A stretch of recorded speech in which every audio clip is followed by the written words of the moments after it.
ਰਾਮ ਸਰੂਪ ਅਣਖੀ ਦਾ novel ਹੈ ਸੁਲਗਦੀ ਰਾਤ। ਪਹਿਲਾ ਅੰਕ। ਬਿਜਲੀ ਦਾ ਬੱਲਬ ਲਗਾਤਾਰ ਜਗੀ ਜਾ ਰਿਹਾ ਹੈ। ਮੈਨੂੰ ਅੱਜ ਨੀਂਦ ਨਹੀਂ ਆ ਰਹੀ। ਰਜਾਈ ਨੂੰ ਆਪਣੇ ਸਰੀਰ ਦੇ ਚਾਰ ਚੁਫੇਰੇ ਲਪੇਟ ਕੇ ਤੇ ਪੈਰਾਂ ਥੱਲੇ ਲੜ ਦੱਬ ਕੇ ਮੈਂ ਕੰਧ ਦੀ ਢੋਹ ਲਾਈ ਬੈਠਾ ਹਾਂ। ਬਹੁਤ ਕੁਝ ਸੋਚੀ ਜਾ ਰਿਹਾ। ਅੱਜ ਠੰਡ ਬਹੁਤ ਹੈ। ਪੋਹ ਦੀ ਲੰਮੀ ਕਾਲੀ ਰਾਤ ਕੀੜੀ ਦੀ ਤੋਰ ਤੁਰਦੀ ਜਾ ਰਹੀ ਹੈ। ਇਸ ਬੈਠਕ 'ਚ ਬਾਹਰਲਾ ਕੋਈ ਵੀ ਸ਼ੋਰ ਅੰਦਰ ਨਹੀਂ ਆ ਰਿਹਾ। ਬਾਹਰ ਕੋਈ ਸ਼ੋਰ ਸ਼ਾਇਦ ਹੈ ਹੀ ਨਹੀਂ। ਮੇਰੇ ਅੰਦਰ ਇੱਕ ਸ਼ੋਰ ਹੈ ਜੋ ਮੈਨੂੰ ਅੱਜ ਸੌਣ ਨਹੀਂ ਦੇ ਰਿਹਾ। ਦਿਲ ਹੀ ਨਹੀਂ ਕਰਦਾ ਕਿ ਬੱਲਬ ਬੁਝਾ ਦੇਵਾਂ ਤੇ ਮੰਜੇ ਉੱਤੇ ਪੈ ਕੇ ਅੱਖਾਂ ਬੰਦ ਕਰ ਲਵਾਂ। ਖੱਬੇ ਹੱਥ ਆਲੇ ਵਿੱਚ ਟਾਈਮ ਪੀਸ ਉੱਤੇ ਨਿਗਾਹ ਗਈ ਹੈ। 11 ਵੱਜ ਚੁੱਕੇ ਹਨ। ਰਜਾਈ ਪਰੇ ਹਟਾ ਕੇ ਮੰਜੇ ਉੱਤੋਂ ਉੱਠਿਆ ਹਾਂ। ਖੇਸ ਦੀ ਬੁੱਕਲ ਮਾਰੀ ਹੈ। ਬਾਹਰ ਦਾ ਕੁੰਡਾ ਖੋਲ ਕੇ ਦਰਵਾਜ਼ੇ 'ਚ ਆ ਗਿਆ। ਦਰਵਾਜ਼ੇ 'ਚ ਘੁੱਪ ਹਨੇਰਾ ਹੈ।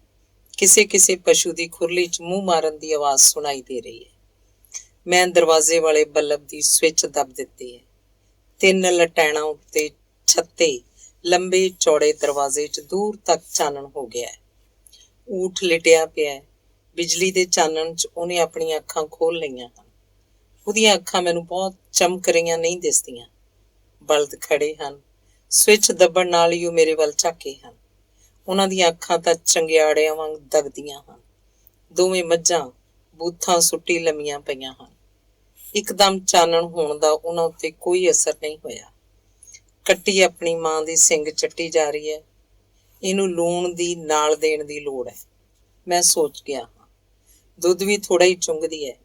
ਕੱਟਾ ਮੂਹਰਲੇ ਦੋਵੇਂ ਪੈਰ ਖੁਰਲੀ 'ਚ ਰੱਖ ਕੇ ਕੱਖਾਂ 'ਚ ਮੂੰਹ ਦੇਈ ਖੜਾ ਹੈ। ਉਹਦੇ ਮੂੰਹ 'ਚੋਂ ਚਰੜ ਚਰੜ ਦੀ ਆਵਾਜ਼ ਮੇਰੇ ਤੱਕ ਪਹੁੰਚ ਰਹੀ ਹੈ। ਕਰੜਾ ਜਿਹਾ ਉਹ ਪਤਾ ਨਹੀਂ ਕੀ ਖਾ ਰਿਹਾ। ਖਾ ਵੀ ਰਿਹਾ ਜਿਵੇਂ ਦੰਦੀ ਕਰੀਚਦਾ। ਮੈਨੂੰ ਕੋਈ ਅਨੁਭਵ ਨਹੀਂ। ਦਰਵਾਜ਼ੇ ਦਾ ਵਿਹੜੇ ਵਾਲਾ ਬਾਰ ਖੋਲ ਕੇ ਮੈਂ ਬਾਹਰ ਹੋਇਆ। ਦਰਵਾਜ਼ੇ ਦੀ ਛੱਤ ਤੋਂ ਕੋਈ ਖਰਚ ਖਰਚ ਦੀ ਆਵਾਜ਼ ਆਈ ਹੈ। ਸੋਚਦਾ ਕੁੱਤਾ ਹੋਏਗਾ। ਛੱਤ ਦੀ ਮਿੱਟੀ ਪੁੱਟ ਰਿਹਾ ਹੈ। ਦੂਰੋਂ ਹੀ ਲਲਕਾਰਾ ਮਾਰਨ ਦੀ ਥਾਂ ਮੈਂ ਲੱਕੜ ਦੀ ਪੌੜੀ ਚੜ੍ਹ ਕੇ ਦਰਵਾਜ਼ੇ ਦੀ ਛੱਤ ਉੱਤੇ ਗਿਆ ਹਾਂ। ਸੱਚੀ ਕੁੱਤਾ ਸੀ। ਦੇਖਦਾ ਹਾਂ 2-3 ਕੋਠੇ ਟੱਪ ਗਿਆ। ਅਸਮਾਨ ਵੱਲ ਝਾਕਿਆ ਹਾਂ। ਆਮ ਰਾਤਾਂ ਨਾਲੋਂ ਤਾਰੇ ਅੱਜ ਕੁਝ ਜ਼ਿਆਦਾ ਹੀ ਦਿਸ ਰਹੇ ਹਨ। ਕਪਾਹ ਦੇ ਵੱਡੇ ਫੁੱਟਾਂ ਵਾਂਗ ਖਿੜੇ ਡਖੜੇ ਡਲਕਾ ਮਾਰਦੇ ਝਿਲਮਿਲ ਕਰਦੇ। ਕੁਦਰਤ ਦੇ ਰੰਗ ਨਿਆਰੇ ਹਨ। ਸਾਰਾ ਦਿਨ ਤਾਂ ਬੱਦਲਵਾਈ ਰਹੀ। ਭੂਰ ਜਿਹੀ ਵੀ ਪੈ ਗਈ ਸੀ। ਹੁਣ ਲੱਗਦਾ ਜਿਵੇਂ ਬੱਦਲ ਦਾ ਤਾਂ ਨਾਂ ਨਿਸ਼ਾਨ ਵੀ ਕਿਤੇ ਨਹੀਂ। ਹਵਾ ਵੀ ਨਹੀਂ ਹੈ। ਸਰਦੀ ਇਕੱਠੀ ਜਿਹੀ ਹੋ ਕੇ ਬੈਠ ਗਈ ਹੈ। ਦੂਰ ਕਿਤੋਂ ਕੁੱਤੇ ਦੇ ਭੌਂਕਣ ਦੀ ਆਵਾਜ਼ ਆ ਰਹੀ ਹੈ। ਲਗਾਤਾਰ ਭੌਂਕਣ ਦੀ ਆਵਾਜ਼ ਬੇਮਤਲਬ ਜਿਹੀ ਹੀ। ਪਿੰਡ ਦੇ ਪਰਲੇ ਪਾਸਿਓਂ ਇੰਜਣ ਚੱਲਣ ਦੀ ਆਵਾਜ਼ ਵੀ ਸੁਣਾਈ ਦੇ ਰਹੀ ਹੈ। Fit fit fit fit.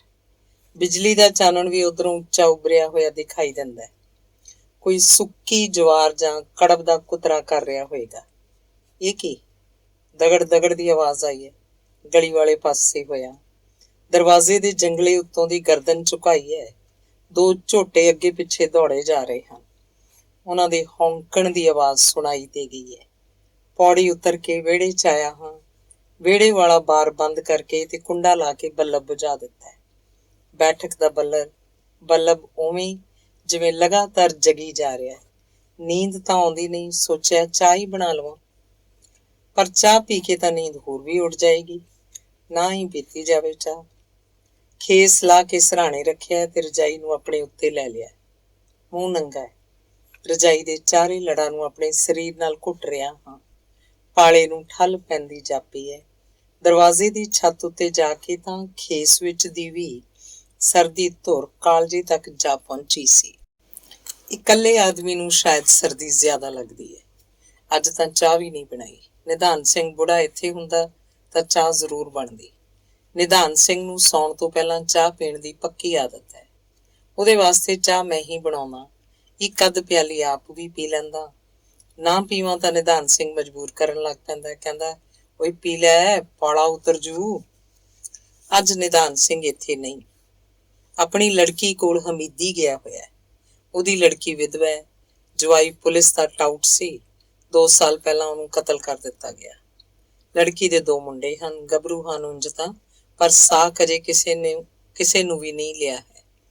ਮੁੰਡਿਆਂ ਨੂੰ ਤਾਂ ਕਬੀਲਦਾਰੀ ਦਾ ਕੋਈ ਵੀ ਵੱਲ ਨਹੀਂ, ਲੜਕੀ ਨੂੰ ਬੜੀ ਔਖ ਹੈ। ਨਿਧਾਨ ਸਿੰਘ ਮਹੀਨੇ 20 ਦਿਨਾਂ ਬਾਅਦ ਹਮੀਦੀ ਜਾਂਦਾ ਹੈ ਤੇ ਲੜਕੀ ਦਾ ਦੁੱਖ ਸੁੱਖ ਸੁਣਦਾ ਹੈ।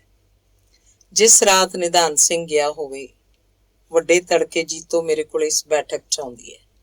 ਅੱਜ ਆਥਣ ਵੇਲੇ ਮਾਵਾਂ ਧੀਆਂ ਮੱਝਾਂ ਦੀ ਧਾਰ ਕੱਢਣ ਆਈਆਂ ਸੀ ਤਾਂ ਅੱਖ ਦੀ ਰਮਜ਼ ਨਾਲ ਹੀ ਜੀਤੋ ਮੈਨੂੰ ਸਮਝਾ ਗਈ ਸੀ ਕਿ ਮੈਂ ਦਰਵਾਜ਼ੇ ਦਾ ਅੰਦਰਲਾ ਕੁੰਡਾ ਖੁੱਲ੍ਹਾ ਰੱਖਾਂ। ਜੀਤੋ ਨਿਧਾਨ ਸਿੰਘ ਦੀ ਪੋਤੀ ਹੈ, ਮੇਰੇ ਨਾਲੋਂ 7-8 ਸਾਲ ਛੋਟੀ ਹੈ, ਵਿਆਹੀ ਹੋਈ ਹੈ, ਪਰ ਮੁਕਲਾਵਾ ਅਜੇ ਦਿੱਤਾ ਨਹੀਂ। ਵਿਆਹ ਤੋਂ ਪਹਿਲਾਂ ਹੀ ਮੇਰੇ ਨਾਲ ਖੁੱਲ੍ਹ ਗਈ ਸੀ। ਉਦੋਂ ਤਾਂ ਕਹਿੰਦੀ ਹੁੰਦੀ ਸੀ, ਮੈਂ ਨਹੀਂ ਕਰਵਾਉਣਾ ਕਿਸੇ ਹੋਰ ਨਾਲ ਵਿਆਹ, ਮੈਨੂੰ ਤਾਂ ਤੂੰ ਹੀ ਲੈ ਚੱਲ ਕਿਧਰੇ। ਮੈਂ ਚੁੱਪ ਰਹਿੰਦਾ, ਬਹੁਤਾ ਹੀ ਗੱਲ ਪੈਂਦੀ ਤਾਂ ਕਹਿ ਦਿੰਦਾ, ਪਿੰਡ ਦੀ ਕੁੜੀ ਐ, ਕਿਵੇਂ ਕਰਾ ਲਾਂ ਇਉਂ ਮੈਂ। ਉਹ ਤਾਂ ਹੁਣ ਵੀ ਕਹਿੰਦੀ ਰਹਿੰਦੀ ਹੈ, ਮੈਂ ਨਹੀਂ ਵਸਣਾ ਉਸ ਬੁੱਝੜ ਜੱਟ ਦੇ। ਅੱਖਾਂ ਤਾਂ ਦੇਖੋ ਕੋਈ ਰੀਠਿਆਂ ਵਰਗੀਆਂ, ਕੌਡੇ ਨੱਕਾ, ਉਹ ਬੰਦਾ ਬਣਾਇਆ ਕਿਸੇ ਨੇ। ਮੈਨੂੰ ਤਾਂ ਤੂੰ ਲੈ ਚੱਲ, ਭਾਵੇਂ ਕਿਧਰੇ ਲੈ ਚੱਲ। ਸੋਚਦਾ ਜ਼ਮੀਨ ਦਾ ਕੋਲ ਖੁੱਡ ਨਹੀਂ, ਜੀਤੋ ਦੇ ਪਿਓ ਨਾਲ ਇਸੇ ਕਰਕੇ ਤਾਂ ਸੀਰੀ ਰਲਿਆ ਹੋਇਆ। ਮਾਂ ਪੇਕੀ ਬੈਠੀ ਟੁੱਕ ਖਾ ਰਹੀ ਹੈ। ਜੇ ਮੇਰੇ ਕੋਲ ਕੁਝ ਹੁੰਦਾ, ਕੋਈ ਜਾਇਦਾਦ ਹੁੰਦੀ, ਘਰੋਂ ਤਕੜਾ ਹੁੰਦਾ ਤਾਂ ਜੀਤੋ ਨੂੰ ਵੀ ਲੈ ਜਾ ਸਕਦਾ ਸਾਂ। ਲੈ ਵੀ ਜਾਵਾਂ ਤਾਂ ਰੱਖਾਂਗਾ ਕਿੱਥੇ, ਕਿਸ ਗੱਲ ਦੇ ਸਿਰ ਤੇ। ਪਿੰਡ ਦੀ ਕੁੜੀ ਨੂੰ ਤਾਂ ਕੀ ਹੈ, ਪਹਿਲਾਂ ਕਿਹੜਾ ਹੋਇਆ ਨਹੀਂ ਇਹ ਗੱਲਾਂ ਇਸੇ ਮੁਕੰਦਪੁਰ 'ਚ। ਮੇਰੀ ਸੁਰਤ ਵਿੱਚ ਇਹ 3 ਕੁੜੀਆਂ ਤਾਂ ਮੈਂ ਆਪ ਦੇਖੀਆਂ ਸੀ ਜੋ ਇੱਥੇ ਹੀ ਵਸੀਆਂ ਹਨ। 2 ਤਾਂ 80-90 ਸਾਲ ਤੱਕ ਦੀ ਉਮਰ ਭੋਗ ਕੇ ਮਰੀਆਂ। ਇਹ ਕਤਰੀ ਭੂਆ ਤਾਂ ਅਜੇ ਜਿਉਂਦੀ ਹੈ, 70 ਸਾਲ ਤੋਂ ਉੱਤੇ ਹੋਏਗੀ। ਸਾਰਾ ਪਿੰਡ ਉਹਦਾ ਸਤਿਕਾਰ ਕਰਦਾ ਹੈ, ਕਿਸੇ ਦੀ ਯਾਦ ਚੇਤੇ ਵੀ ਨਹੀਂ ਕਿ ਅਤਰੀ ਇਸੇ ਪਿੰਡ ਦੀ ਧੀ ਹੈ। ਸਮਾਜ ਤਾਂ ਦਰਿਆ ਦਿਲ ਹੁੰਦਾ ਹੈ, ਕਿਸੇ ਵੀ ਅਣਹੋਣੀ ਗੱਲ ਤੇ ਇੱਕ ਵਾਰ ਤਾਂ ਲੋਕ ਤੂਫਾਨ ਖੜਾ ਕਰ ਦਿੰਦੇ ਆ। 1-2 ਸਾਲ ਚਰਚਾ ਰਹਿੰਦੀ ਹੈ, ਫਿਰ ਤਾਂ ਉਸੇ ਗੱਲ ਨੂੰ ਸਧਾਰਨ ਸਮਝ ਕੇ ਅਪਣਾ ਲਿਆ ਜਾਂਦਾ ਹੈ। ਸਮਾਜ ਆਪਣੀਆਂ ਲਕੀਰਾਂ ਨੂੰ ਆਪ ਹੀ ਟੱਪਦਾ ਰਹਿੰਦਾ। ਜੀਤੋ ਦੇ ਮਨ ਨੂੰ ਵੀ ਕੋਈ ਕੀ ਪੜੇਗਾ, ਔਰਤ ਦਾ ਕੋਈ ਭੇਤ ਨਹੀਂ। ਸਹੁਰੀ ਜਾਣ ਤੋਂ ਪਹਿਲਾਂ ਐਵੇਂ ਮੈਨੂੰ ਹੰਢਾ ਰਹੀ ਹੈ, ਚਲੀ ਗਈ ਤਾਂ ਉੱਥੇ ਹੀ ਪਰਚ ਜਾਏਗੀ, ਐਵੇਂ ਫੜਾ ਮਾਰਦੀ ਹੈ। ਕਦੋਂ ਚਾਹੁੰਦੀ ਹੈ ਉਹ ਕਿ ਆਪਣੇ ਮਾਪਿਆਂ ਦੀ ਇੱਜ਼ਤ ਨੂੰ ਮਿੱਟੀ 'ਚ ਮਿਲਾ ਦੇ, ਬਸ ਐਵੇਂ ਪਰਦੇ 'ਚ ਮੇਰਾ ਮਨ ਰੱਖਦੀ ਹੈ। ਇਹਨਾਂ ਗੱਲਾਂ ਦੇ ਜਾਲ ਵਿੱਚ ਹੀ ਤਾਂ ਉਹਨੇ ਮੈਨੂੰ ਬੰਨਿਆ ਹੋਇਆ। ਨਿਧਾਨ ਸਿੰਘ ਦਾ ਪੁੱਤਰ ਉਜਾਗਰ ਸਿੰਘ ਮੁਕੰਦਪੁਰ ਦਾ ਖੱਬੀ ਖਾਨ ਜੱਟ ਹੈ। ਉਸ ਕੋਲ 30 ਕਿੱਲੇ ਜੱਦੀ ਜ਼ਮੀਨ ਹੈ। ਪਾਕਿਸਤਾਨ ਬਣਨ ਵੇਲੇ ਇੱਕ ਮੁਸਲਮਾਨ ਅਰਾਈਂ ਨਿਧਾਨ ਸਿੰਘ ਨੂੰ ਆਪਣੀਆਂ 4 ਨੂੰਹਾਂ ਦੇ 40 ਤੋਲੇ ਸੋਨੇ ਦੇ ਗਹਿਣੇ ਇਮਾਨਤ ਵਜੋਂ ਫੜਾ ਗਿਆ ਸੀ। ਕਹਿ ਗਿਆ, ਜਿਉਂਦਾ ਰਿਹਾ ਤਾਂ ਲੈ ਲੂੰਗਾ ਸਰਦਾਰਾ, ਰਾਹ ਵਿੱਚ ਤਾਂ ਕਿਹਨੇ ਛੱਡਣਾ ਇੰਨਾ ਸਿਉਣਾ। ਤੇ ਫਿਰ ਨਿਧਾਨ ਸਿੰਘ ਨੇ ਆਪ ਹੀ ਉਸ ਅਰਾਈਂ ਦੇ ਸਾਰੇ ਟੱਬਰ ਨੂੰ ਗੁੰਡਿਆਂ ਲੁਟੇਰਿਆਂ ਤੋਂ ਮਰਵਾ ਦਿੱਤਾ ਸੀ। ਉਜਾਗਰ ਸਿੰਘ ਕੋਲ ਹੁਣ 5 ਘਰਾਂ ਦੀ 40 ਕਿੱਲੇ ਜ਼ਮੀਨ ਗਿਰਵੀ ਹੈ। ਸਾਰੇ ਪਿੰਡ 'ਚ ਉਹਦਾ ਵਿਆਜ ਰੁਪਇਆ ਚੱਲਦਾ ਹੈ। ਮੇਰੇ ਬਾਪੂ ਵਾਲੀ 5 ਕਿੱਲੇ ਜ਼ਮੀਨ ਵੀ ਇਸੇ ਉਜਾਗਰ ਸਿੰਘ ਕੋਲ ਗਿਰਵੀ ਹੈ। ਗਿਰਵੀ ਦਾ ਪੈਸਾ ਬੈ ਜਿੰਨਾ ਬਣ ਚੁੱਕਾ ਹੈ। ਬਾਪੂ ਤਾਂ ਛੁਡਾ ਸਕਦਾ ਨਹੀਂ, ਮੈਂ ਵੀ ਸ਼ਾਇਦ ਹੀ ਛੁਡਾ ਸਕਾਂ। ਕਾਹਦੇ ਸਿਰ ਤੇ ਛੁਡਾਵਾਂਗਾ, ਉਜਾਗਰ ਸਿੰਘ ਦੀ ਬਣ ਕੇ ਹੀ ਰਹਿ ਗਈ ਸਮਝੋ ਇਹ 5 ਕਿੱਲੇ ਤਾਂ। ਇਸ ਬੈਠਕ 'ਚ ਸਟੋਪ ਹਮੇਸ਼ਾ ਹੀ ਪਿਆ ਰਹਿੰਦਾ ਹੈ। ਤੜਕੇ ਦੀ ਚਾਹ ਵਾਸਤੇ ਰੱਖਿਆ ਦੁੱਧ ਅੱਜ ਕੁਝ ਜ਼ਿਆਦਾ ਹੀ ਹੈ, ਗੜਵੀ ਭਰੀ ਹੋਈ ਹੈ। ਇੰਨਾ ਦੁੱਧ ਸਵੇਰੇ ਕੀ ਕਰਨਾ ਹੈ, ਮੈਨੂੰ ਇਕੱਲੇ ਨੂੰ ਤਾਂ ਚਾਹ ਵਾਸਤੇ ਅੱਧੀ ਗੜਵੀ ਬਹੁਤ ਹੈ। ਕਦੇ ਕਦੇ ਤਾਂ ਜੀਤੋ ਐਵੇਂ ਗੜਵੀ ਨੂੰ ਦੁੱਧ ਨਾਲ ਡਕੱਲ ਦਿੰਦੀ ਹੈ। ਚੰਗਾ ਭਲਾ ਪਤਾ ਸੀ ਨਿਧਾਨ ਸਿੰਘ ਇੱਥੇ ਨਹੀਂ, ਇਕੱਲਾ ਹੋਵਾਂ ਤਾਂ ਮੈਂ ਰਾਤ ਨੂੰ ਚਾਹ ਨਹੀਂ ਪੀਂਦਾ, ਦੁੱਧ ਨਾਲ ਹੀ ਡੱਕ ਲਈਦਾ। ਚਾਹ ਕੀ ਕਰਨੀ ਮੈਂ ਫਿਰ, ਰੋਟੀ ਤੋਂ ਬਾਅਦ ਅੰਦਰਲੇ ਘਰ ਜਦ ਕਦੇ ਜੀਤੋ ਮੈਨੂੰ ਦੁੱਧ ਦਾ ਵੱਡਾ ਕੰਗਣੀ ਵਾਲਾ ਗਲਾਸ ਫੜਾਉਂਦੀ ਹੈ ਤਾਂ ਧੁੜਤਦੀਆਂ ਲੈ ਲੈ ਸਾਰਾ ਦੁੱਧ ਮਸਾਂ ਪੀਤਾ ਜਾਂਦਾ। ਗਲਾਸ ਵਿੱਚ ਪਾਇਆ ਅੱਧੋ ਸੁੱਧੀ ਦਾ ਘਿਓ ਤੌੜੀ ਦੇ ਠਰ ਫੁੱਟੇ ਜੇ ਦੁੱਧ ਵਿੱਚ ਨਾ ਤਾਂ ਸੰਵਾਰ ਕੇ ਪੁੰਗਰਦਾ, ਨਾ ਹੀ ਸੰਘੋ ਥੱਲੇ ਉਤਰਦਾ। ਰਜਾਈ 'ਚ ਪਿਆ ਪਿਆ ਮੈਂ ਇੱਕ ਗਲਾਸ ਚਾਹ ਬਣਾਉਣ ਬਾਰੇ ਸੋਚ ਰਿਹਾ। ਸਟੋਵ ਪਖਾਇਆ, ਟਿੱਕੀ ਰਾਤ 'ਚ ਸਟੋਵ ਦੀ ਆਵਾਜ਼ ਬਹੁਤ ਡਰਾਉਣੀ ਲੱਗ ਰਹੀ ਹੈ। ਕੱਚ ਦੇ ਗਲਾਸ 'ਚ ਚਾਹ ਲੈ ਕੇ ਮੈਂ ਰਜਾਈ 'ਚ ਹੀ ਬੈਠ ਗਿਆ। ਘੁੱਟੀ ਘੁੱਟੀ ਚਾਹ ਪੀ ਰਿਹਾ, ਸੋਚਦਾ ਮੇਰਾ ਜੀਵਨ ਕਿਹੜੇ ਪਾਸੇ ਜਾ ਰਿਹਾ ਹੈ। ਮੇਰੇ ਸਾਹਮਣੇ ਮੇਰਾ ਕੋਈ ਵੀ ਭਵਿੱਖ ਮੈਨੂੰ ਨਜ਼ਰ ਨਹੀਂ ਆ ਰਿਹਾ। 30 ਸਾਲ ਦੀ ਉਮਰ ਹੋ ਚੱਲੀ ਹੈ, ਮੇਰਾ ਕੋਈ ਸੰਸਾਰ ਨਹੀਂ। ਅੰਗ ਦੂਸਰਾ। ਉਹ ਦਿਨ ਕਿੰਨੇ ਚੰਗੇ ਸਨ, ਕਿੰਨੇ ਭਲੇ, ਕਿੰਨੇ ਪਿਆਰੇ। ਸਾਰਾ ਟੱਬਰ ਇੱਕ ਸੀ। ਪਿੰਡ ਦੇ ਚੜ੍ਹਦੇ ਪਾਸੇ ਖੁੱਲੇ ਖੁੱਲੇ ਘਰਾਂ 'ਚ ਇੱਕ ਵਧੀਆ ਘਰ ਸੀ। ਪਿੱਛੇ ਦੋ ਵੱਡੀਆਂ ਸਬਾਤਾਂ, ਸਬਾਤਾਂ ਅੱਗੇ ਧੁਰ ਤੱਕ ਲੰਬਾ ਵਰਾਂਡਾ, ਵਰਾਂਡੇ ਦੇ ਦੋਵੇਂ ਸਿਰਿਆਂ ਤੇ ਵਿਹੜੇ ਵੱਲ ਨੂੰ ਇੱਕ ਇੱਕ ਛੋਟਾ ਚੌਰਸ ਕਮਰਾ, ਸੱਜੇ ਪਾਸੇ ਦਾ ਕਮਰਾ ਰਸੋਈ ਤੇ ਖੱਬੇ ਪਾਸੇ ਦਾ ਕਮਰਾ ਗੁਸਲਖਾਨਾ ਬਣਾਇਆ।